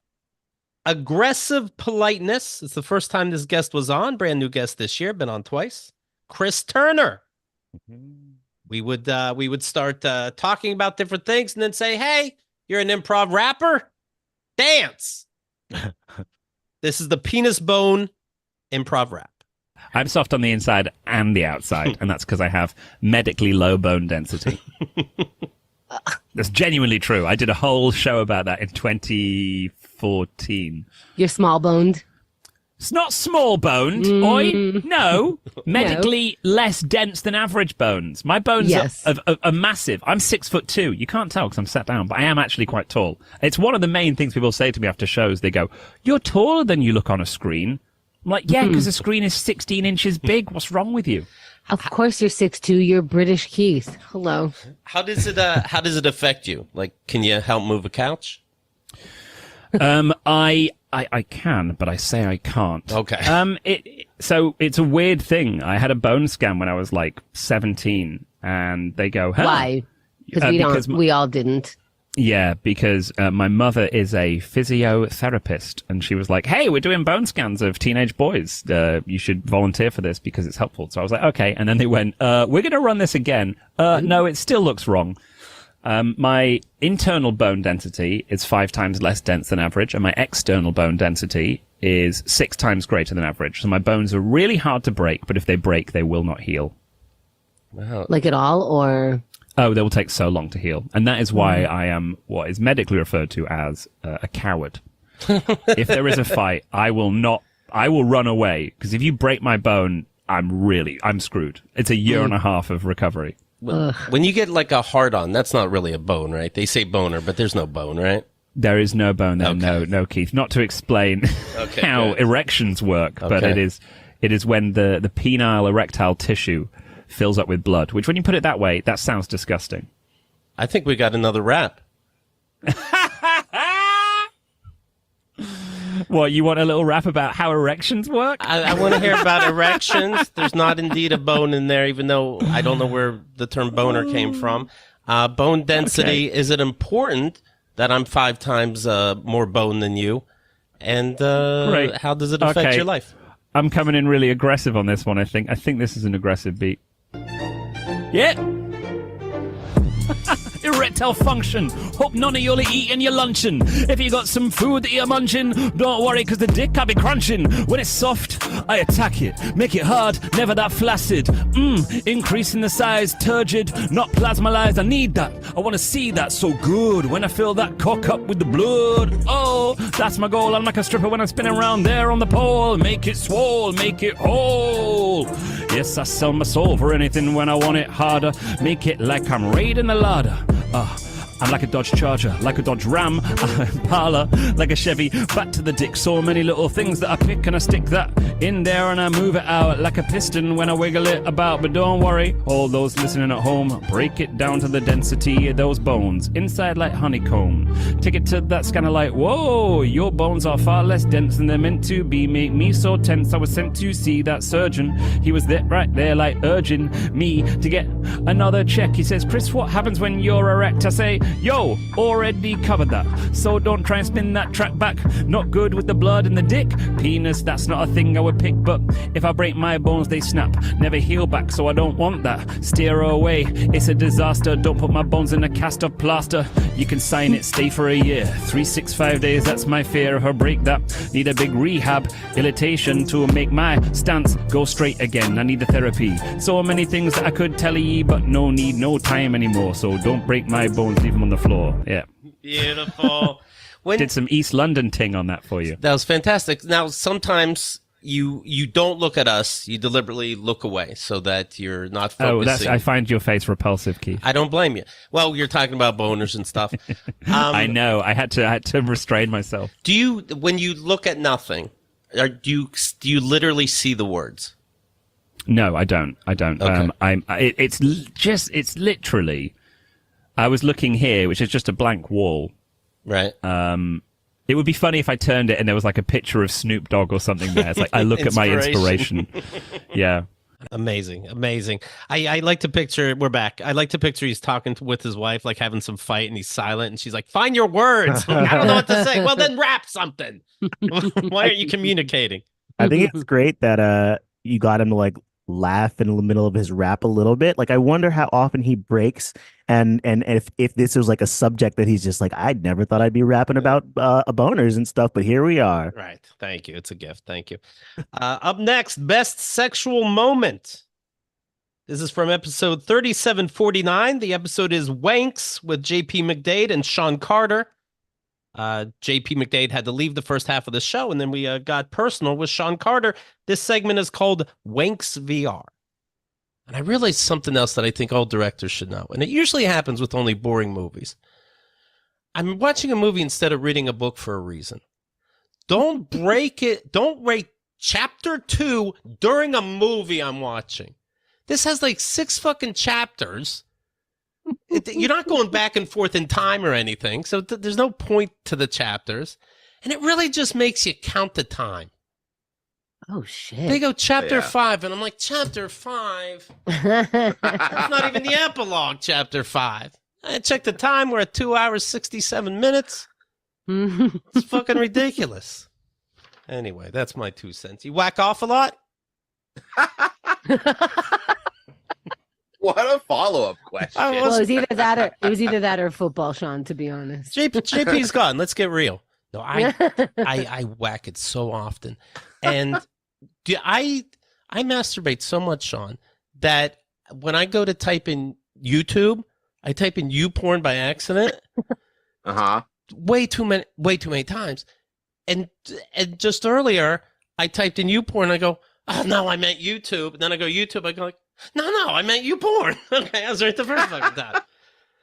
Holy shit! Yeah, and I don't know. You know, I saw on. I do VR porn. You ever do that, Sean? Oh no, that's with like a mask. Yeah, mask and stuff. Yeah, you put a towel on your couch. You get a mask and stuff. You get your lube poppers if you're advanced, and you go fucking nuts. You go nuts. But then you realize sometimes you didn't charge your VR. Now that's the walk of shame. You got to put everything back. It's very embarrassing. But if nobody's looking. Yeah, get fucking nuts. No pun. Absolutely. John, in Tennessee, you have the room for VR. Yeah, you have space. Yeah. Yeah. I've been wondering what I should do with the garage. Go to man cave now, and then later when you get your VR, it's not so weird that nobody's allowed to walk in. I looked up what's the best. I use this app called, what's the website? Wanks VR. Not a classy name, but they're pretty good at what they do. You can't even fake that you're going somewhere. Right. Wanks. Welcome to Wanks. And every time a video starts, it goes, Wanks. You know, drippy goo. You know. And so I look up what's the best VR porn? Am I missing something? And good, there's some, you know, people wrote things down. I'll get some answers. But I'm so disgusted that people took the time to write it down. It's almost like a Yelp review. I like to read it, but who the fuck is the weirdo that wrote it? Who gives a fuck how their calamari was? It's so important, but good. Now I know not to get it. But it's kind of even like movie reviews. I look at Rotten Tomatoes a lot. I love movies. And I click it and I go, oh, okay, that's the answer, that percent. But who's the fucking weirdo on a Thursday night before people even know the movie's out officially that had to run home and go, one less percent? You're a weirdo and your family hates you. But thank you. Good to know. It's so funny because your whole world is running on these reviews. Like, it's so important to you. Yes. And it's also important to your career. Please, if you're right there, like and give us a review. Yeah. It's so funny. Everything that you do, you just listed. And all of that is helpful with the so you read porn reviews before you? Not reviews, but I don't know. This is the first time I ever did it. This is last night. It's the first time I ever did it. And you're going by reviews. Not reviews, just like, hey, what's out there in VR porn? What do we got? Is there a different site? Is there a different whatever? And like roulette. Like, let's see what's you decide. Yeah. Is there something new? It's 2023. Am I on my grandfather's wanks? You know what I mean? I don't know what you could do now. You got thermoses you can put on your dick. You know, a whole bunch of shit's happening. True. Maybe this is not really related, but the show that I recently saw was a live dance show, and then they had this overlay of a screen that you couldn't see in front of the stage where they showed you animation that interacted with the live action, and I'm like, oh, this is blowing my mind. See? But then. You know, at halftime, what is that? Intermission, whatever it is for dancing, right? I wanted to turn around to my neighbors and be like, is your mind blown? Like, while I'm crying, I'm sniffling. This is the most amazing thing I've ever seen in my life. I didn't even know we had the technology for this. And then I realized, I wonder if we have been in this technology for so long, and I'm like the old person in the theater going like, we're doing what? And, you know, everyone's like, oh, this one has the black and white version. And I'm like, oh, the rain is moving on screen. Oh. Hey, your thing's blowing your mind. My thing's blowing my head. So I see on Reddit there's a thread, and they're talking about this wanks that I happen to go to. I'm like, all right, well, let's see. And what's a good porn? And this guy named VR Picasso rates, check out Better Late Than Wetter. No. It's good. Then this person rates back, what's so good about it? No. I've got a trial so can watch one video, so I want it to be an amazing one with good dirty talk. I would rather, honest to God, find out the person I'm with cheated on me. I really would, than to come across that they wrote, I need the ultimate one. I only have time for a trial. Like, if you like porn or not. I bought a year subscription day one. It's VR, for God's sakes. And it's tits and it's everything you love together. Chris is saying Picasso. Yeah, Picasso. Anna said that's amazing. What's the show? It's the Jungle Book reimagined. The Times gave it a really shitty review, and I was like, holy shit, Times, what is good enough for you? I was like, this is the most perfect thing I've ever seen. Chris is saying, hold on. Sorry. I think you misunderstood. Anna, it's called Better Late Than Wetter. Oh, sorry. Don't embarrass anybody. All right, we're back. By the way, Keith and the Girl, rate and review. Don't forget. I do think there's a big difference between giving a podcast 5 stars and rating on a porn site. A little too much humiliation for me. Call me when VR porn advances enough so that you could, if you get bored, you just leave the person half sticking out of the dryer, and you can go through the house and you can make food. And when you want to come back, they're still there in the dryer, just half their body hanging out. Call me when VR gets to that level. It's a choose your own adventure. Yes. Hello? Yes. You go next door and you find the person that lives next door, and you be like, are you up for this? They're like, how'd you get in my house? That's the VR I want. And it's all done by AI, so it can keep doing different things based on what you do. Yikes, it's going to get sick. I take it back. It needs to be scripted and stick to the script. It's AI, and it starts accusing you of inappropriate behavior, and you're like, what the fuck? Right. Just going off what I've read on the internet. All right, computer, fuck off. Up next, best sexiest moment. From episode 37. Best sexual moment. Thank you. That wouldn't make any sense. Best sexual moment. 3708 Punch Drunk Love with Tim McLaughlin. This is called Tim Gets Handy. Oh, God.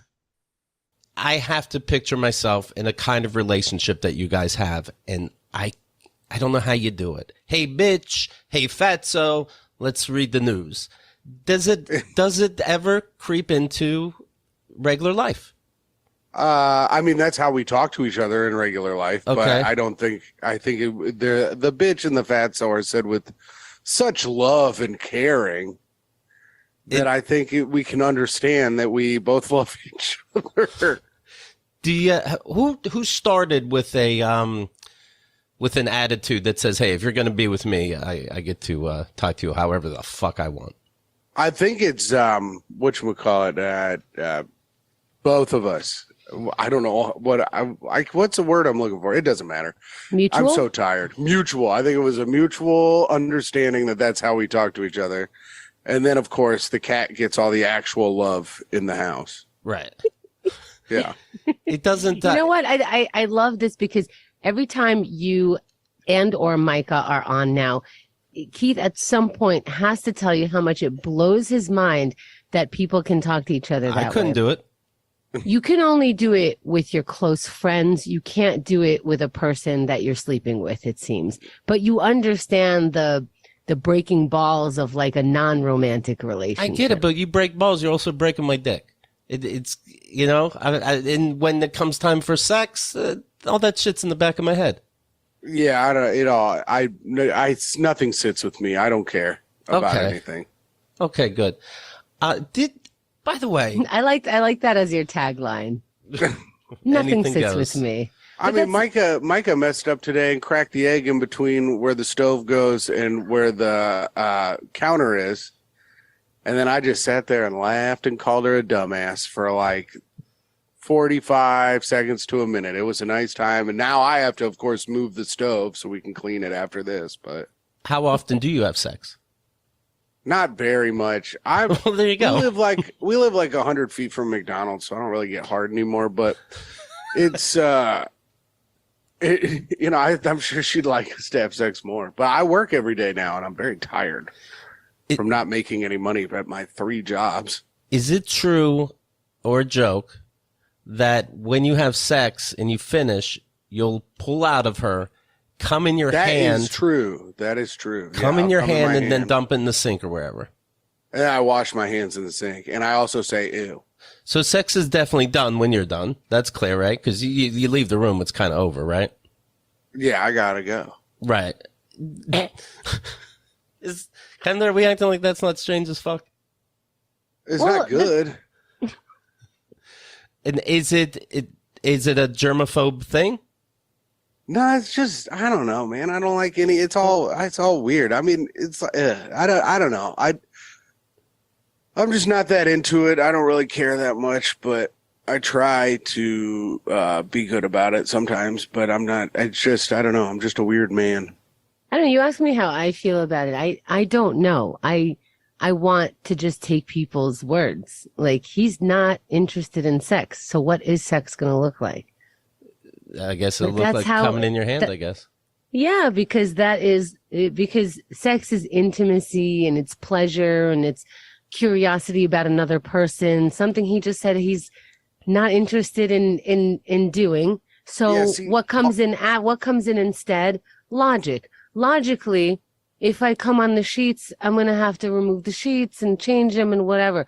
Logically, if I come somewhere on Micah, that she's going to call me an asshole in a lot of different words that all mean asshole. And then she's going to complain that she has to wash. If I come in my hand, that's an all encompassing, like, it's beautiful. Do you it gets show her? washed off. If you get an extra thick load, do you show her, like, look what you did?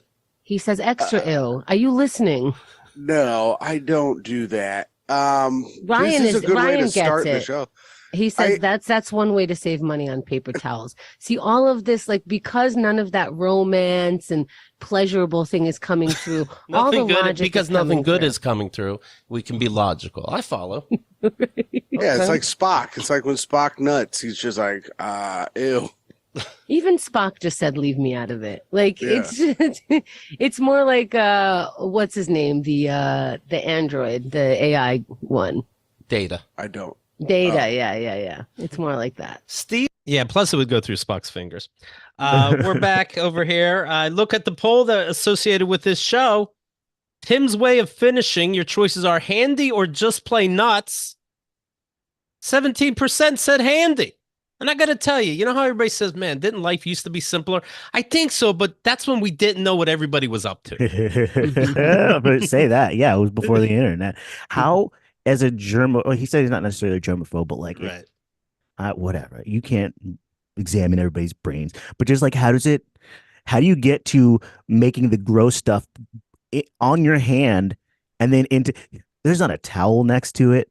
You could still be in there. Does Micah just like grab her phone while he's like scrubbing furiously in the bathroom? Like, what is the moment like after he does that? Is she sitting there just being like, did I do something wrong? Like, what happens after the first time you have sex and somebody runs to the bathroom to like throw their cum in the toilet? I would be so, I mean, after a while, I'd be like, whatever, if this is your thing, this is your thing. But that first moment, it's got to be like, okay.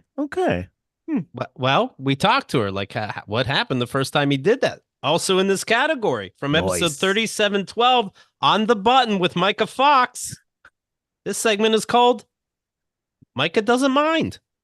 Steve Bala is saying, nice, Micah's on today. The second half of Great Hang, Micah Fox. Ironically, after Tim finishes in his hand, Micah's got to use her hands to finish herself. You know, I heard this on Great Hang, and then I had Tim explain. And he says, I didn't hear wrong.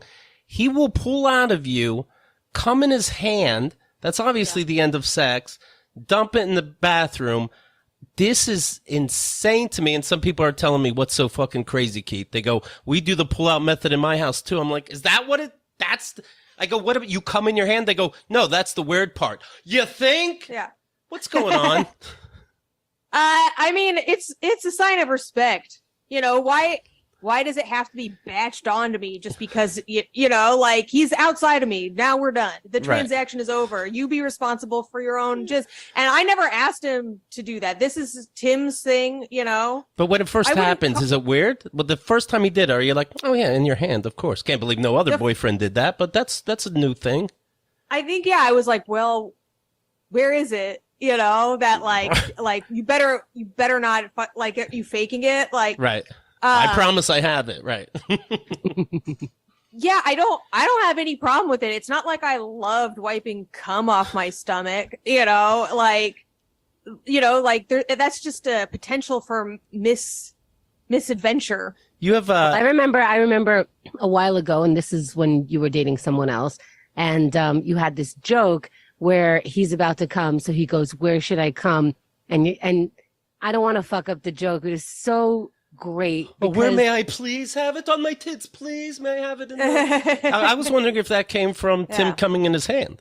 Well, but no, this was before Tim, if I may, because I love that you even told that joke, because I feel like a lot of us have been asked that, and it's like, oh, well, we're in the middle of sex, so I have to answer that sexy instead of my real answer, which is, I don't know, in your fucking hand so you can throw it out so it's not on me.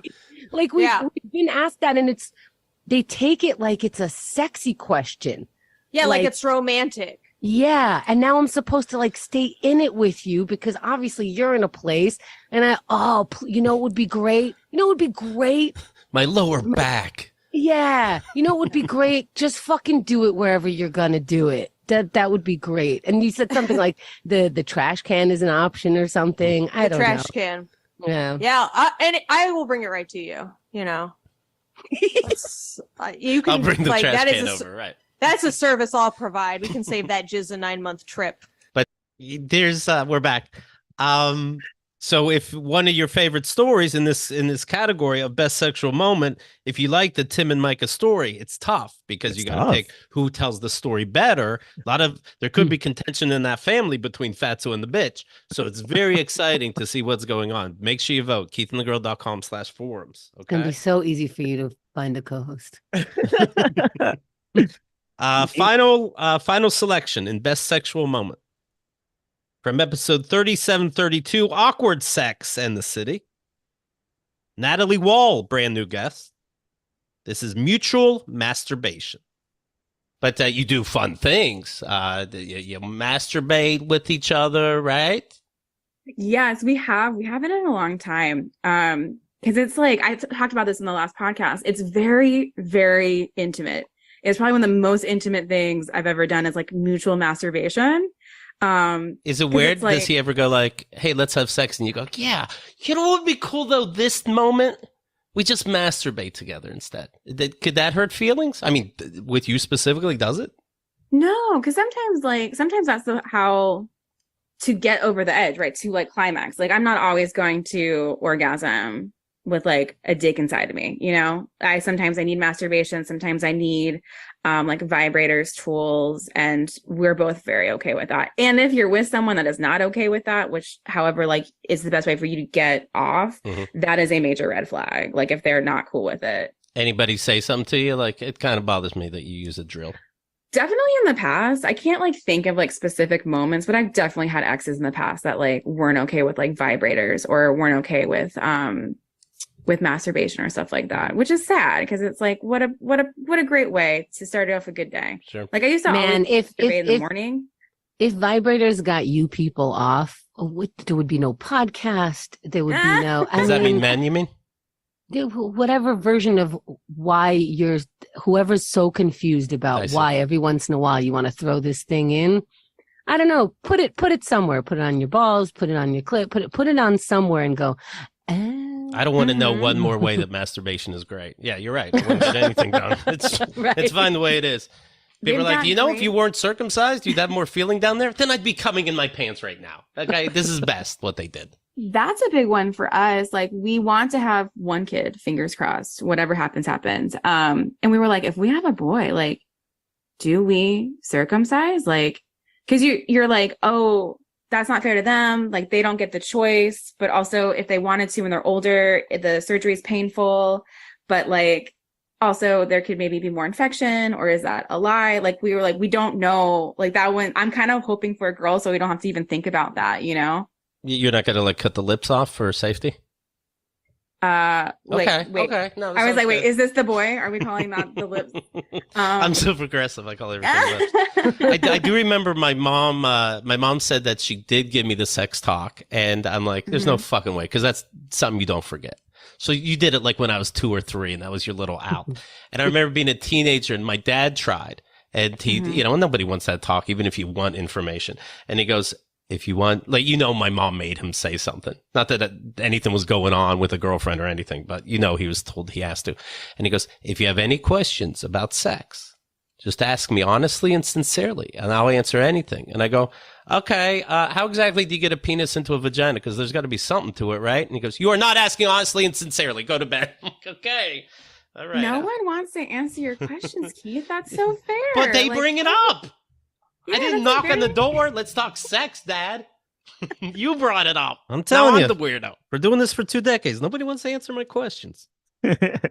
I love a mutual masturbation moment. You all know, well, if you listen to Q&A, you know me and my double tap. Like when I'm done putting in the work, I'll just like tap somebody twice and be like, all right, cowboy, let's switch it up, do something different or whatever. And if I pull up next to you and we're shoulder to shoulder, that means I'm tired of working my jaw or whatever, and we're just jerking off together. And you get the privilege of being next to me while you masturbate, but like figure it out on your own. You do your thing. Shit. I love it. Good for you. Good So for progressive. you. KeithAndTheGirl.com/forums. Make sure you vote. Final category. Now, there's where it could get sad. It could get deep. This is most emotional moment. What was the most emotional moment of the year? And we have 5 entries. What do you think, Hemda? You got your tissues? Okay. You haven't had to take your headphones off yet, and that was your prediction. So this might be the one.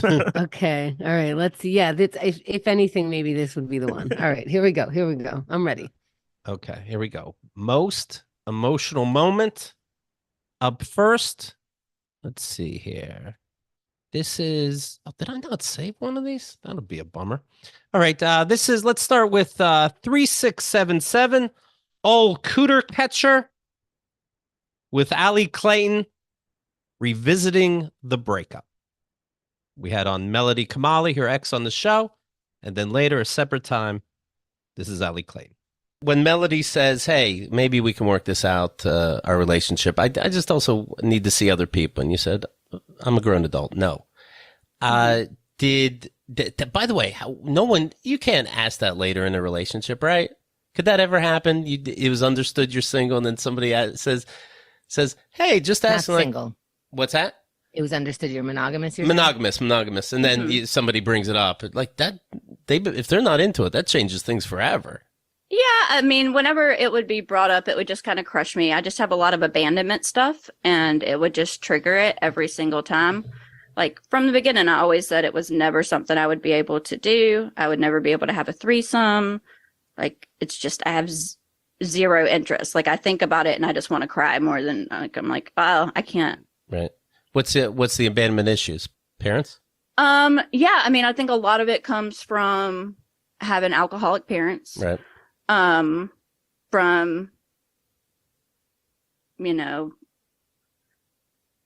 being sent off to the village. I've been doing a lot of work on that. Like the first time I talked to y'all about it, I talked to you about it in a very funny way. Right. And like have gotten more deeper in therapy about like the troubled teen industry and everything. And it's like, yeah, you were abandoned there.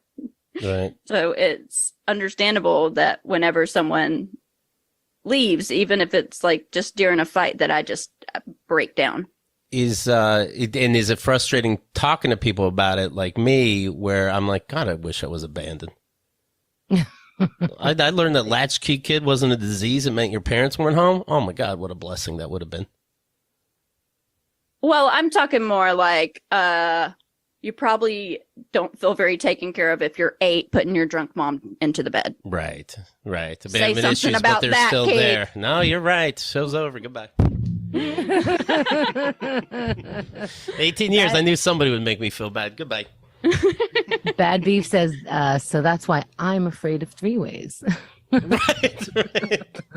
Well, I also feel like, three-ways are only spoken about like it's going to be fun and you're such a prude if you don't want one and oh, you've never had one and blah, blah, blah. But I think it's like a different sense of intimacy. I might not be able to focus on that many limbs and that many anything. Like I want to be intimate in this way. I don't know that it's necessary for me. Like it's the abandonment is it relevant in that? And I don't want to be like you, it's irrelevant, but is that part of it? Or do you just not, that's not what your kink is or? No, it's not my kink. And I want to be chosen. I would really I'll eventually cry on this podcast, guys, but Fingers crossed. There we go. We got a tear. Oh, Beautiful. Beautiful. It's okay. Take your time. we're going live, right? As soon as you press that button. Oh man, what is that award I won that one year? Biggest new- rock bottom. Maybe I can win again. What's making you sad? He doesn't have a heart, so he doesn't know what would be making someone sad right now. So if you can explain it. Picture here's what I would do: get a three-way going, but then deliberately ignore the third person extra. Like make them I'm feel way like too shit. polite for that. I'm more like bring in snacks and make sure everybody feels secure.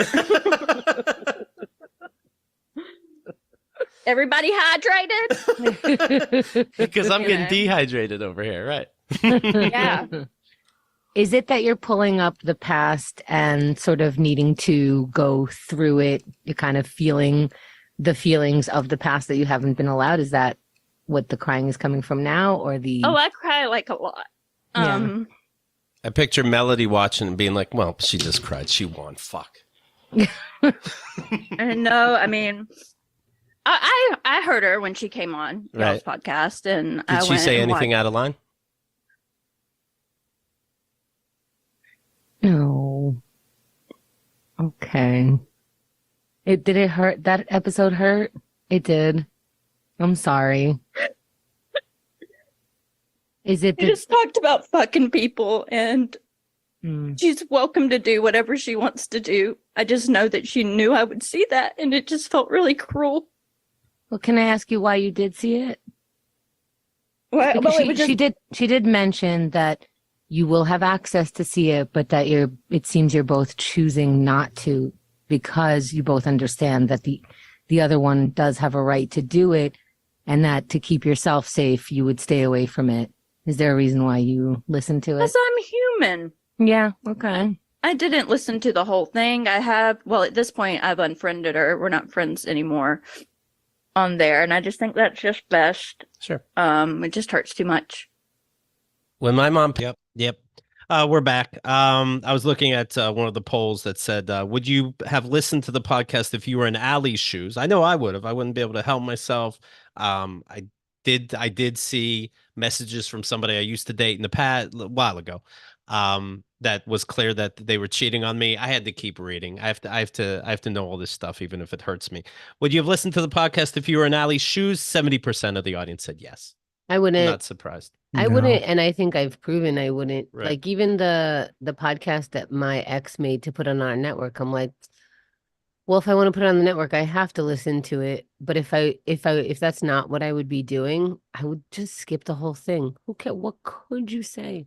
The shitty part of all this is I think that I would be the ex that's on the podcast talking about stuff like I moved on, it's okay, I'm fucking, and just being like, I'm sure they're cool with it. And yeah, that was rough. I did find the audio that I was afraid I was missing. So we're all set. We still have 1, 2, 3, 4, 5 contestants. Up next, from episode 3664, United States of Jess with Jess Wood. We happen to find out just by Kenda saying something. Jess has multiple personalities. This is called multiple personalities. I appreciate everything you do. I love these talks we get to have, for the invite. Seeing you in real life is also a joy. Would really like that to happen this summer. I hope that you guys maybe I'll take a 9-hour trek to Coney Island, scariest place on earth. I was thinking, this is how much I like Jess Wood, that it doesn't bother me that she's into everybody should dress up and care a little bit. I thought during the pandemic, it would change everybody. We can all wear flip-flops and Crocs. But man, it didn't take like a week or two. People are wearing makeup on Zoom. And I'm like, this is our chance. But you say, no, dress up, people. Give a little bit of a shit. Just a little. I mean, I'm not saying to, I don't fake it. And if you're more comfortable, God bless. I'm too judgmental, man. Obviously, I have a problem with judgments, problem with control. I mean, don't we all? We got some control issues, don't we? I mean, it's so nice that the three of you could make it today. Thank God there's only 3 now because, it's hard I did to have to go coordinate. I had to go to the doctor for that a while back. Yeah. You heard voices or what? I would only, it wasn't so severe as a Sybil kind of thing, but I would only, I had characters to react for me in my different emotions. Emotions had characters attached to them. And did you zone out? Like, were you that person? Yeah. Oh yeah, it took over for sure. Took over. Did your other people know about that person? Yes, there was no real dissociation. Everybody knew about everybody, and everybody liked everybody. They come out once in a while, and I have to be careful for my own self. How do you stop it? Do you go, stop, get out of here? No, I try to be gentle. Oh, you say, hey, thanks for coming. You're free to I go hey, now. I see you. Yeah, like a Buddhist kind of thing where, I practice the fucking Buddhism. You guys, you wouldn't know as much as I'm so crazed. But I do. I say, hey, I see you. I get it. Do you ever like pinch your own cheek? Like, look at you. No. More than one character come out when you masturbate? No, that would be a good. I'm going to think about that next time. You don't want to bring them up deliberately, right? I was just curious if it happened. I don't know. Maybe my phone will bring one out. Why are you getting rid of them? We're all getting along and you seem to enjoy having them around. What brings you to a bad place with them? No, it's exhausting. No. You have to be, not have to be, but it's too exhausting to not be one person.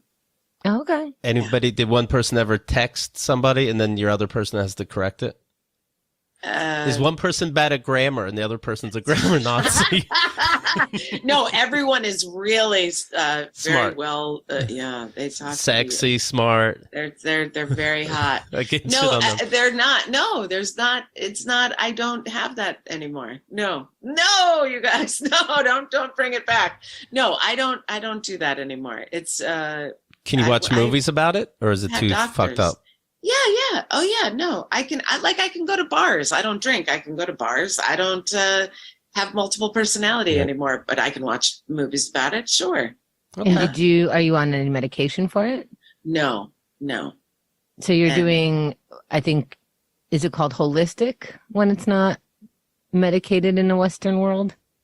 I don't know. I mean, the practices that I do are just the meditation and exercise and all maybe the natural stuff that they would tell people to do that people go, I don't really want to do that. And then they take medication.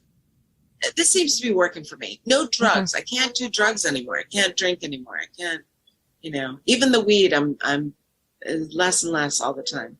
So it's good. Did somebody tell you, hey, you got to look into this, or you realized on your own?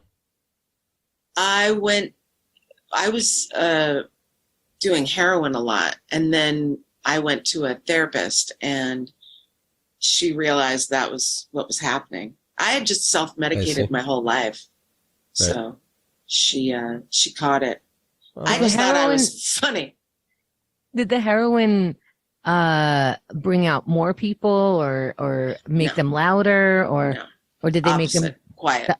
Oh, so you got some rest on heroin, right? Which is why it was so great. Yeah. Or part of why it was so great. Okay. So start realizing that when you're judging people with needles sticking out of their arms, they're actually shutting down 6-7 other people. So give them a break, people. Come on. I mean, that's usually what it is. And that's what I love to talk about more is that what is it that's gone on in people's childhoods usually that's caused such a break as a teen, as a young adult, as an adult in a relationship. What happened as a kid that you self-medicated or shoved away, or somehow were so, such a great student that you didn't figure, and then you get married and all of a sudden you murder your husband. I mean, I don't know. I don't know. We're back. It's always funny when there's a bombshell at the end of the show. Like, hey, Keith and the girl, thanks for having me. This felt better than when I got not charged for murder. Anyway, bye. What? Wait, what? Oh shit! What? All I could think of was, the United States of Terra, and I know that that's like an exaggeration of, but I don't know. We don't hear as many voices from Jess anymore. And I mean, like, the Puerto Rican lady or whatever, like, you don't hear that anymore. And what if that was just a response because in that moment, that's what was comfortable to get through what she had to say or something. I don't know, but you see a lot less of that now. What if we thought she was doing characters, but those were the actual multiple personality characters Yeah. coming out? It's like, you're so good at that. And she's like, I thought the show was 10 minutes. It was so seamless. Oh my gosh. No, you were there the whole hour. In the beginning of that clip, we were talking about people that dress up on Zoom. I thought everybody, hey, we're in a pandemic. Let's all calm down. Wear your I thought it would change the world and everybody would be more comfortable. But it didn't take the 3 days in that people started putting on extra lipstick. Do you agree with Jess's initial opinion regarding dressing up when she said people need to dress up more? That's the problem with this world. Yes, was the poll we should all put more thought into what we wear in public, or no, wear crumb bum shit if you want. I wanted a third option. Dress even worse. Care Dress less. question mark. 29% said yes. We should all put more thought into what we wear in public. I have a brother that to go to the grocery store. He it's not a suit per se, but it's not casual. It's a buttoned up shirt and it's slacks and it's nice That's shoes because- and it's like, isn't life hard enough? Don't we have feel enough like- we have to do? New Yorkers have a lot of different behind the scenes time as other people. Other people have their car time. That's behind the scenes. You put on makeup, you pick your nose. We see you, you pretend we don't, but okay, you count that as behind the scenes.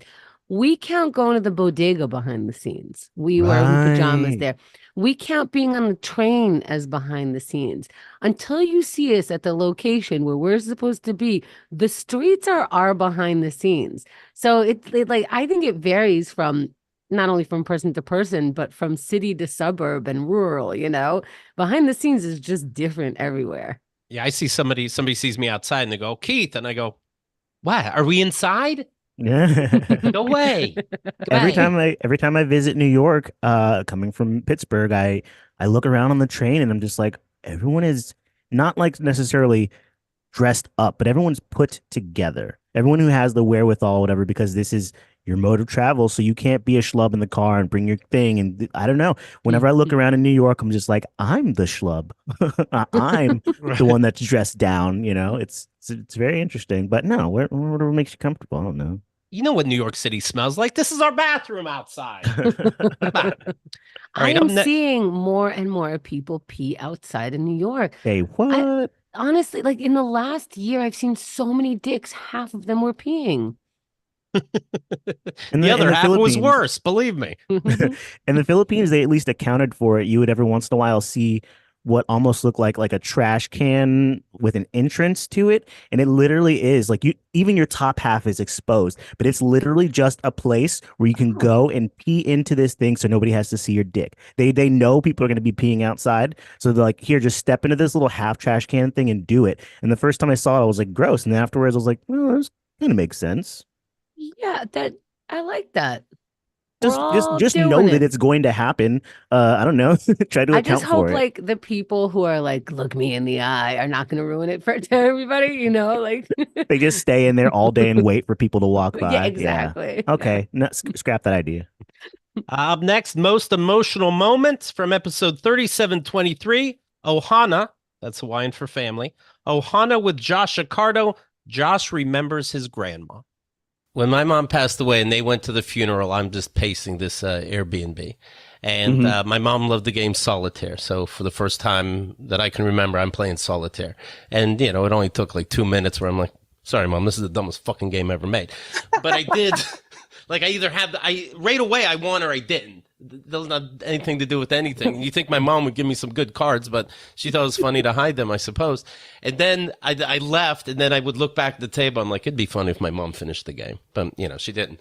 But I also, I played a song over and over again, and it happened to be Brandy Carlisle's The Joke. And if you read the lyrics, that has nothing to do really with a family to me. It has nothing to do with it. But there's just something about her and the violin and remembering being a kid, and I just play it over and over again and keep crying. Do you have a move that you're doing now so that it just pushes out the tears?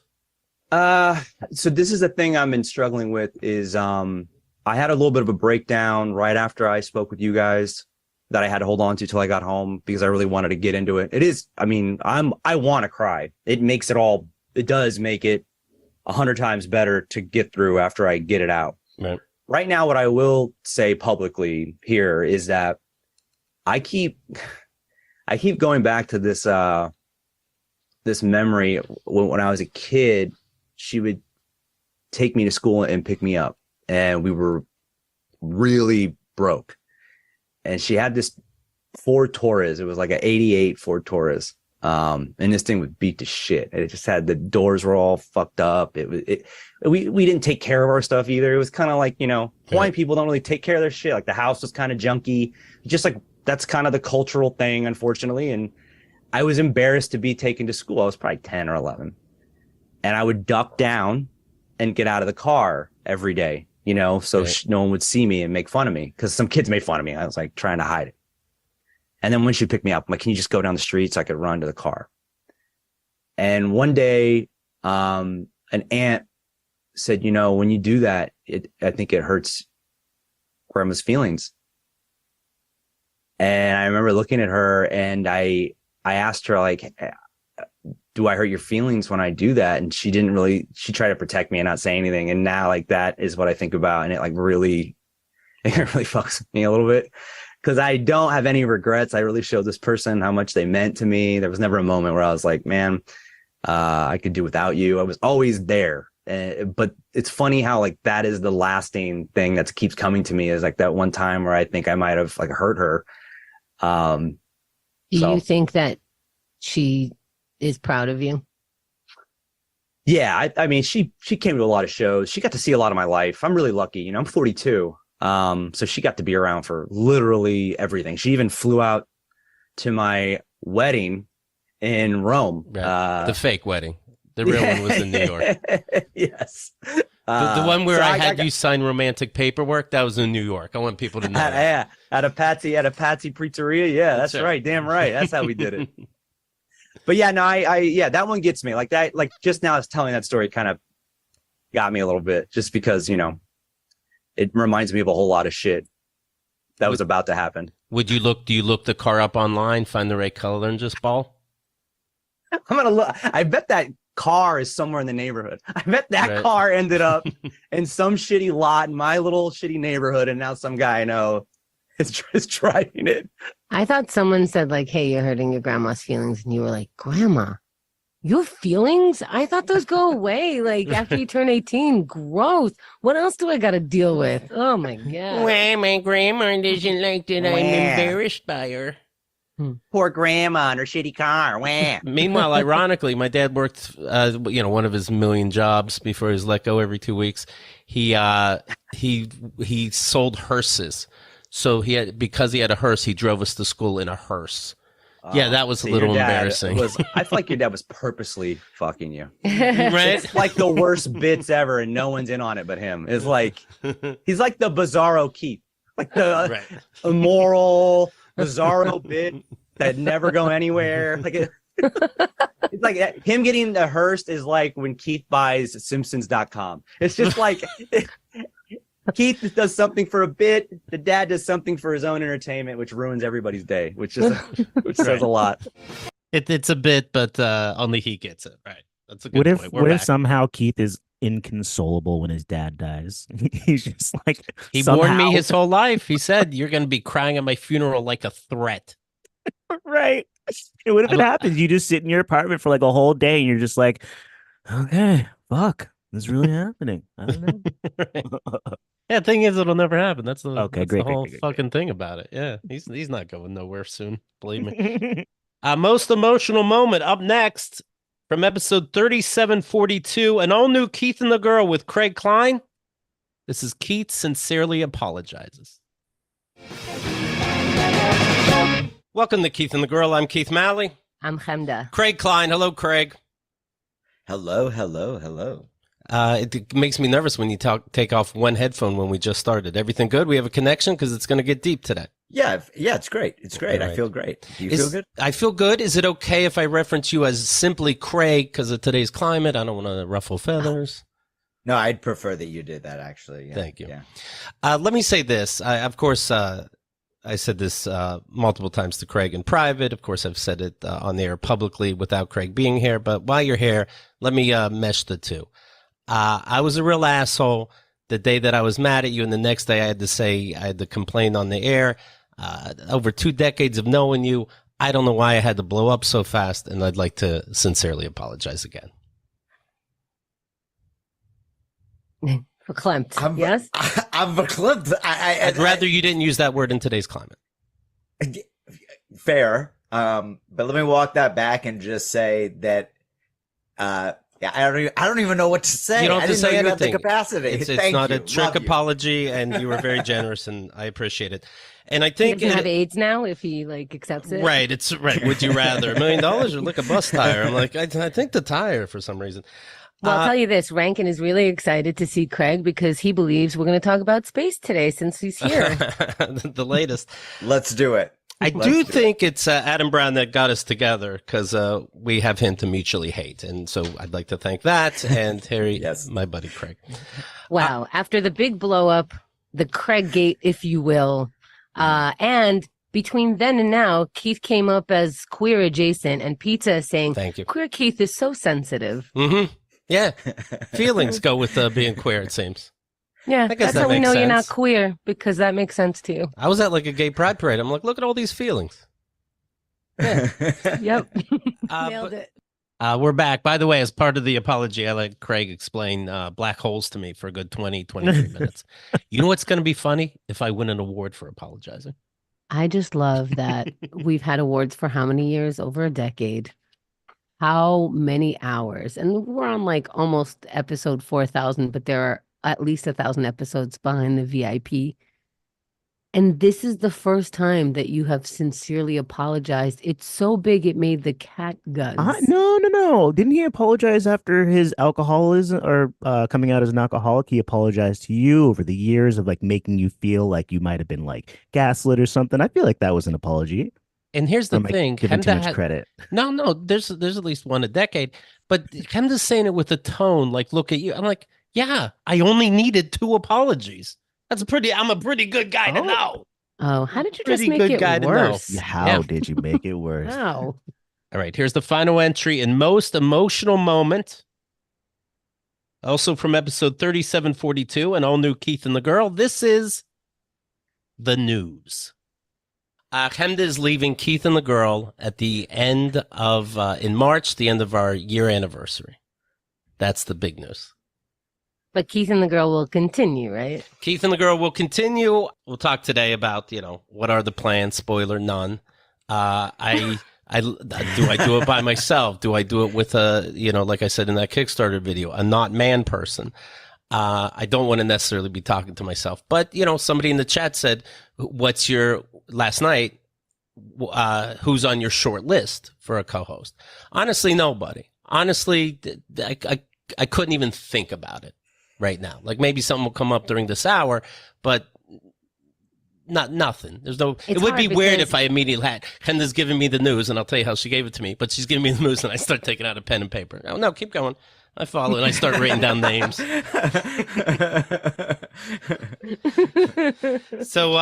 Hemda call. I've been trying to have like just an in-person meeting. I haven't seen Hemda in a while, and then finally she goes, "You know what? Should we meet in person? Have a little meeting?" And I'm like, "Yeah, I've been trying. Let's do it."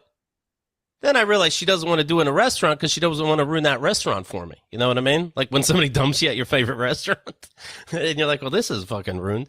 So of all places, she goes to a place she knows I'll hate and not have to be in again, a library. So that was polite. And so what are you thinking? There's also like no check spot. There's no like waiter coming up as like one person's crying or something. Like just the security guard in our empty room every so often going, what the fuck is this? Right. You but can't turn a table and you can't look at porn. These are two things that you did. It is very, very difficult to find a place in New York City that is spacious enough to have a private conversation without paying thousands of dollars for that privacy. I thought of a WeWork, a co-working space situation. I didn't want to put money towards it because, you don't want to change someone's business life and like have used yours or anybody's. I wanted to keep it as neutral as possible. You ever get dumped by a woman, Craig, but you still have to pay for dinner? Like, oh my God, this could have been an email. I wouldn't know what that's like. No, not me. And that's the thing. Like, if it came to like we just ordered, and then somehow the conversation came to like a natural end, and then the food gets put in front of it, like all this timing. It was too cold at that point to sit at a picnic table. I thought of parks. I thought of, this New York City has so much. The only thing it doesn't have is quiet space and quiet space to pee. So it's imagine like, it's a restaurant. Imagine it's a restaurant. One person can eat, the other one can't. Right. What do I order when I go like, hey, does this change your life? I won't be hungry, trust me. But go ahead and order. Neither will you. You want like a calming tea?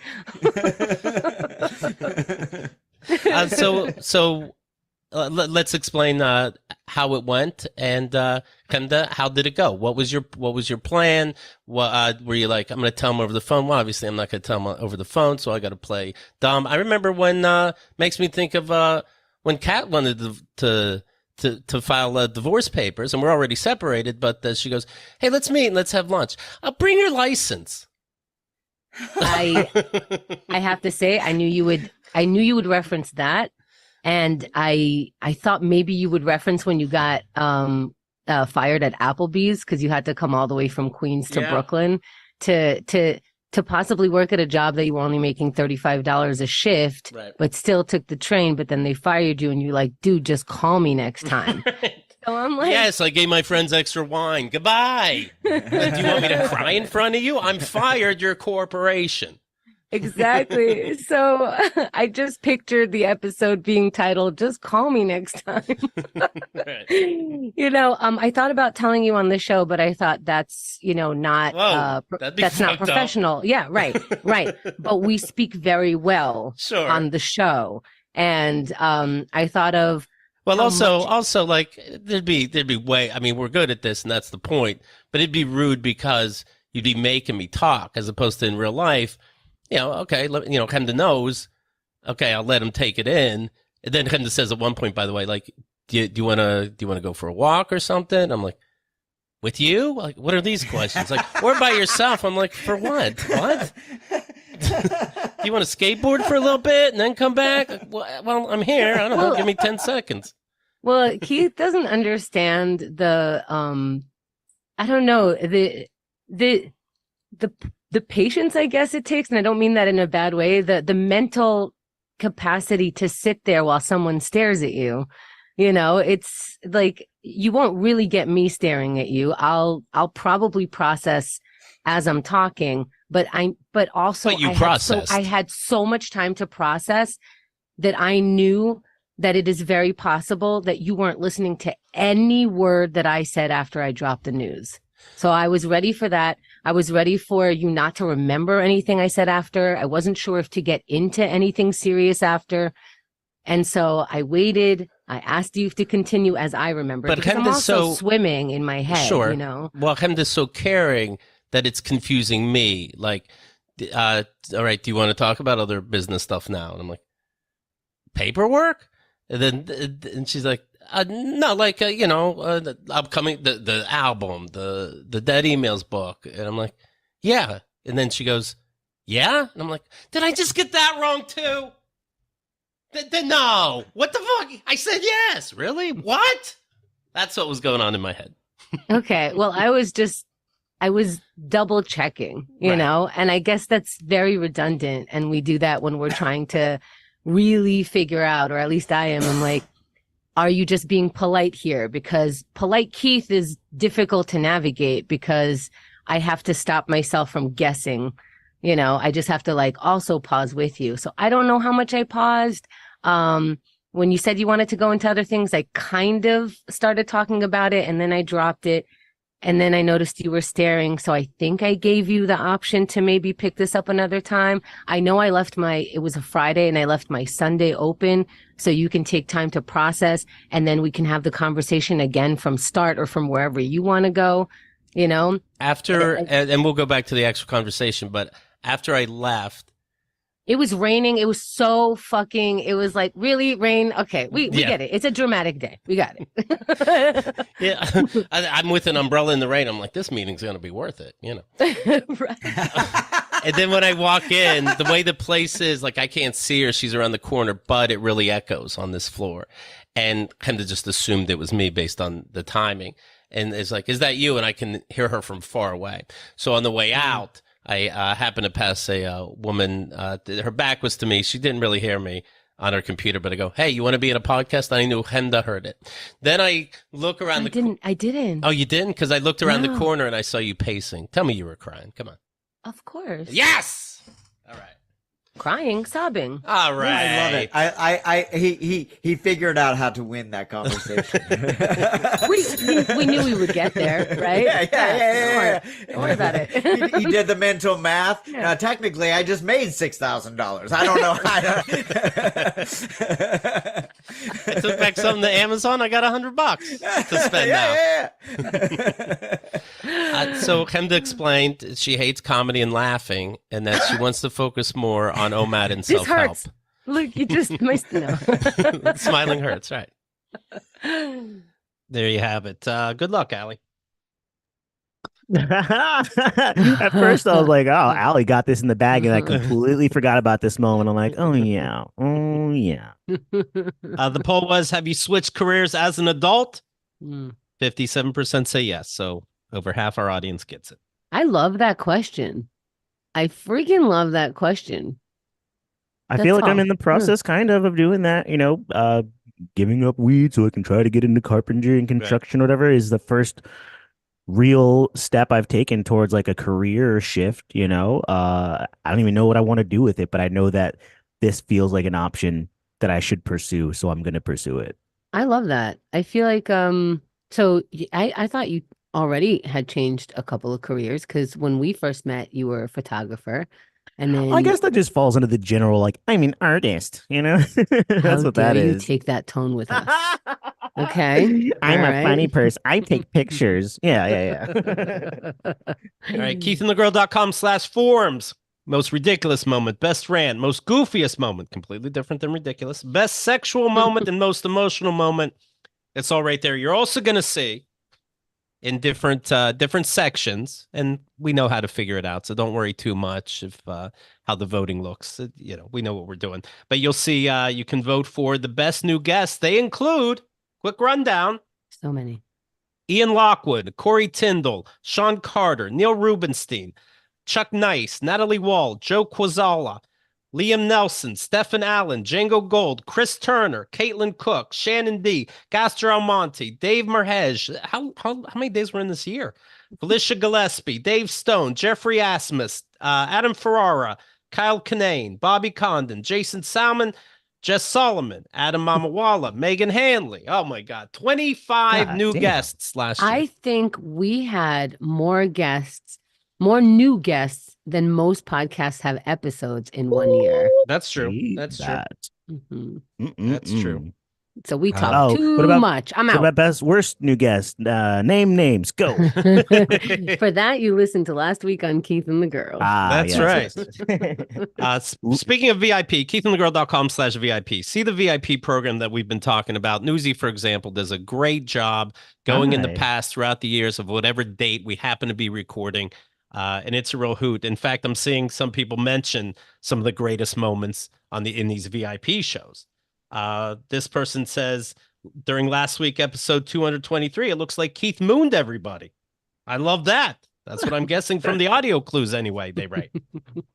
Best rant, somebody said, was Q&A number 117 called Genius. Keith talks about Billy Procida. Apparently he's been having some thoughts. Last week, episode 226, Henda talked about her funeral idea, 7 days with a room for each stage of grief. She sends you a card with all the stages of grief. It's a great idea you came up with. Yeah. Punch your card as you move through rooms, and the stages of grief are matched with food. You could be like, wait, I got to return to the anger room. I have thoughts bubbling up. Oh my God. I don't even remember that. I'm so glad we're wrapping because that is such a good idea. That's the new Shiva. Last week on Keith and the Girl, episode 255, the gang talks about the confusing etiquette of social media thirst traps. Quote, I just want to hit hard on this woman's fat ass. What am I doing wrong over here? So all these bonus shows, I do Daddy Issues with my brother. We do Diamond Dogs, of course. Q&A, like I said, last week on Keith and the Girl. We're going to be recording again in about 2 days. KeithAndTheGirl.com/dad is another link you want to take a look at. It's the summed up story of me and my dad and the whole catfishing saga. Also, now you can take a look. This is at /dad, but also it's separately /dad music you can go to, and it's B. Jason songs. It's Chris Turner doing the dad emails rap that we'll end the show on today. And of course, KeithAndTheGirl.com/awards. Assuming you enjoyed this show, you're going to love all the past award nominations and award phone calls when we say hi to the winners. All right. So again, make sure you vote. Make sure you're part of it. I'm going to try to shut it down as soon as it looks like I'm winning the majority. So make sure. And make sure to play along, follow us on social media. Follow Newsy. Where could we find you? Everyone hates Chew on Instagram. Haha. There you have it. All right. So once again, I'm going to play this. This is from the great improv rapper Chris Turner. And by the way, say hi to all your favorite guests of the year. Say hi to them on social media, right? Right. All right. Here we go. This is from episode. This is the first time. Oh, I think I said what I played from Chris Turner before was the first episode he was on. Not that it matters. It was the second one. This is from episode 3689. She has incredible eroticism, loves dick with Chris Turner. This is the Dad Emails improv rap. I feel this is a freestyle rap combined with free therapy. Thank you. That's what I was getting at. Okay, well, I'm picking out a kind of chill storytelling beat so we can really dig into this. And I hope this is a delightful further birthday present. This is what we're gonna do. Jesus Christ. Okay. Usually I drop the beat, people like so bad he fails. Don't worry, coming through with the daddy emails upon his birthday, April 15, that'd be 415, yeah. This teen had a few more years, better believe he got the trick up his sleeve, doing the fake emo Keith. He's like, I blew the candles, got that wish. I hope my dad can get properly catfish. Contacting my ex-wife, divorced a few years ago, but the next stride, I take it in that, can I pretend to be you? I know my dad hit you up like out of the blue. It's like, sure, anything to be less pally with the person that I used to marry, that be Keith Malley. And so he changes, can't resist the email, her name 86, and now the catfish starting due with no fear. It's kind of weird right here, yeah, it lasted a year. Dad's like, I respect you all, but let me say, you're being overly sexual. What do you mean? I don't understand this time. Look at this, 86, not 69, but still, he gets his numbers confused. You need to add 17, then I'm bringing the bruise, cause the underground there in his church, best believe he's a priest, not a prince, even though he likes to see. Put a bit of garlic minced on his thumb, he put it there in the mouth of his daughters and sons. You gotta lick this, chop it, nice. 4 doctorates in his office, wise, so clever. Put it on the wall, more stuff we're going, psychic and magical, like he can pull rabbits out the hat and then read the mind like Professor Xavier again and again. And Keith's like, please can you tell? Oh, I can keep secrets very well. Ugh. That makes me feel so gross. My wife's a fine woman. Yes, I already know. You make me jizz in my pants. Well, he didn't say that. I might correct it. I might take back. I love this. I feel that we're all friends. It's like your feeble mind can't even begin to comprehend. That's not an original thought. That was just dangling there. Yeah, it's something he caught from a movie. I'm so glad we could rhyme about this very, very, very strange time. The facts in the chat appreciate your bringle, and no, you make this old man's libido jingle. Oh, man. Oh, my God. Holy fuck. Oh, my God. Oh, my God. This is... Oh, my God. That was... What? I feel dirty. Ah, disgusting. Disgusting. KeithAndTheGirl.com. Thank you, everybody. Thank you. Oh my goodness. Newsy. Newsy's showing the Keith and the Girl coloring book, and yeah, there's some cringy pages in that. Yeah. KeithAndTheGirl.com/store if you want to get it. Newsy, thank you so much. You were the perfect great. person to be a guest today. Thank Let you. him know. Welcome. I love Follow it. him in person or on Instagram. I don't think he okay. minds. I don't mind. Yeah, thank you all for being here. I see What's you, your Beth. Sniffies I see link, Ryan. Newsy? Oh shit. Oh, sniffing you. That's what it is. Just go to /sniffing you. I think we end there. I think it's There you perfect. go.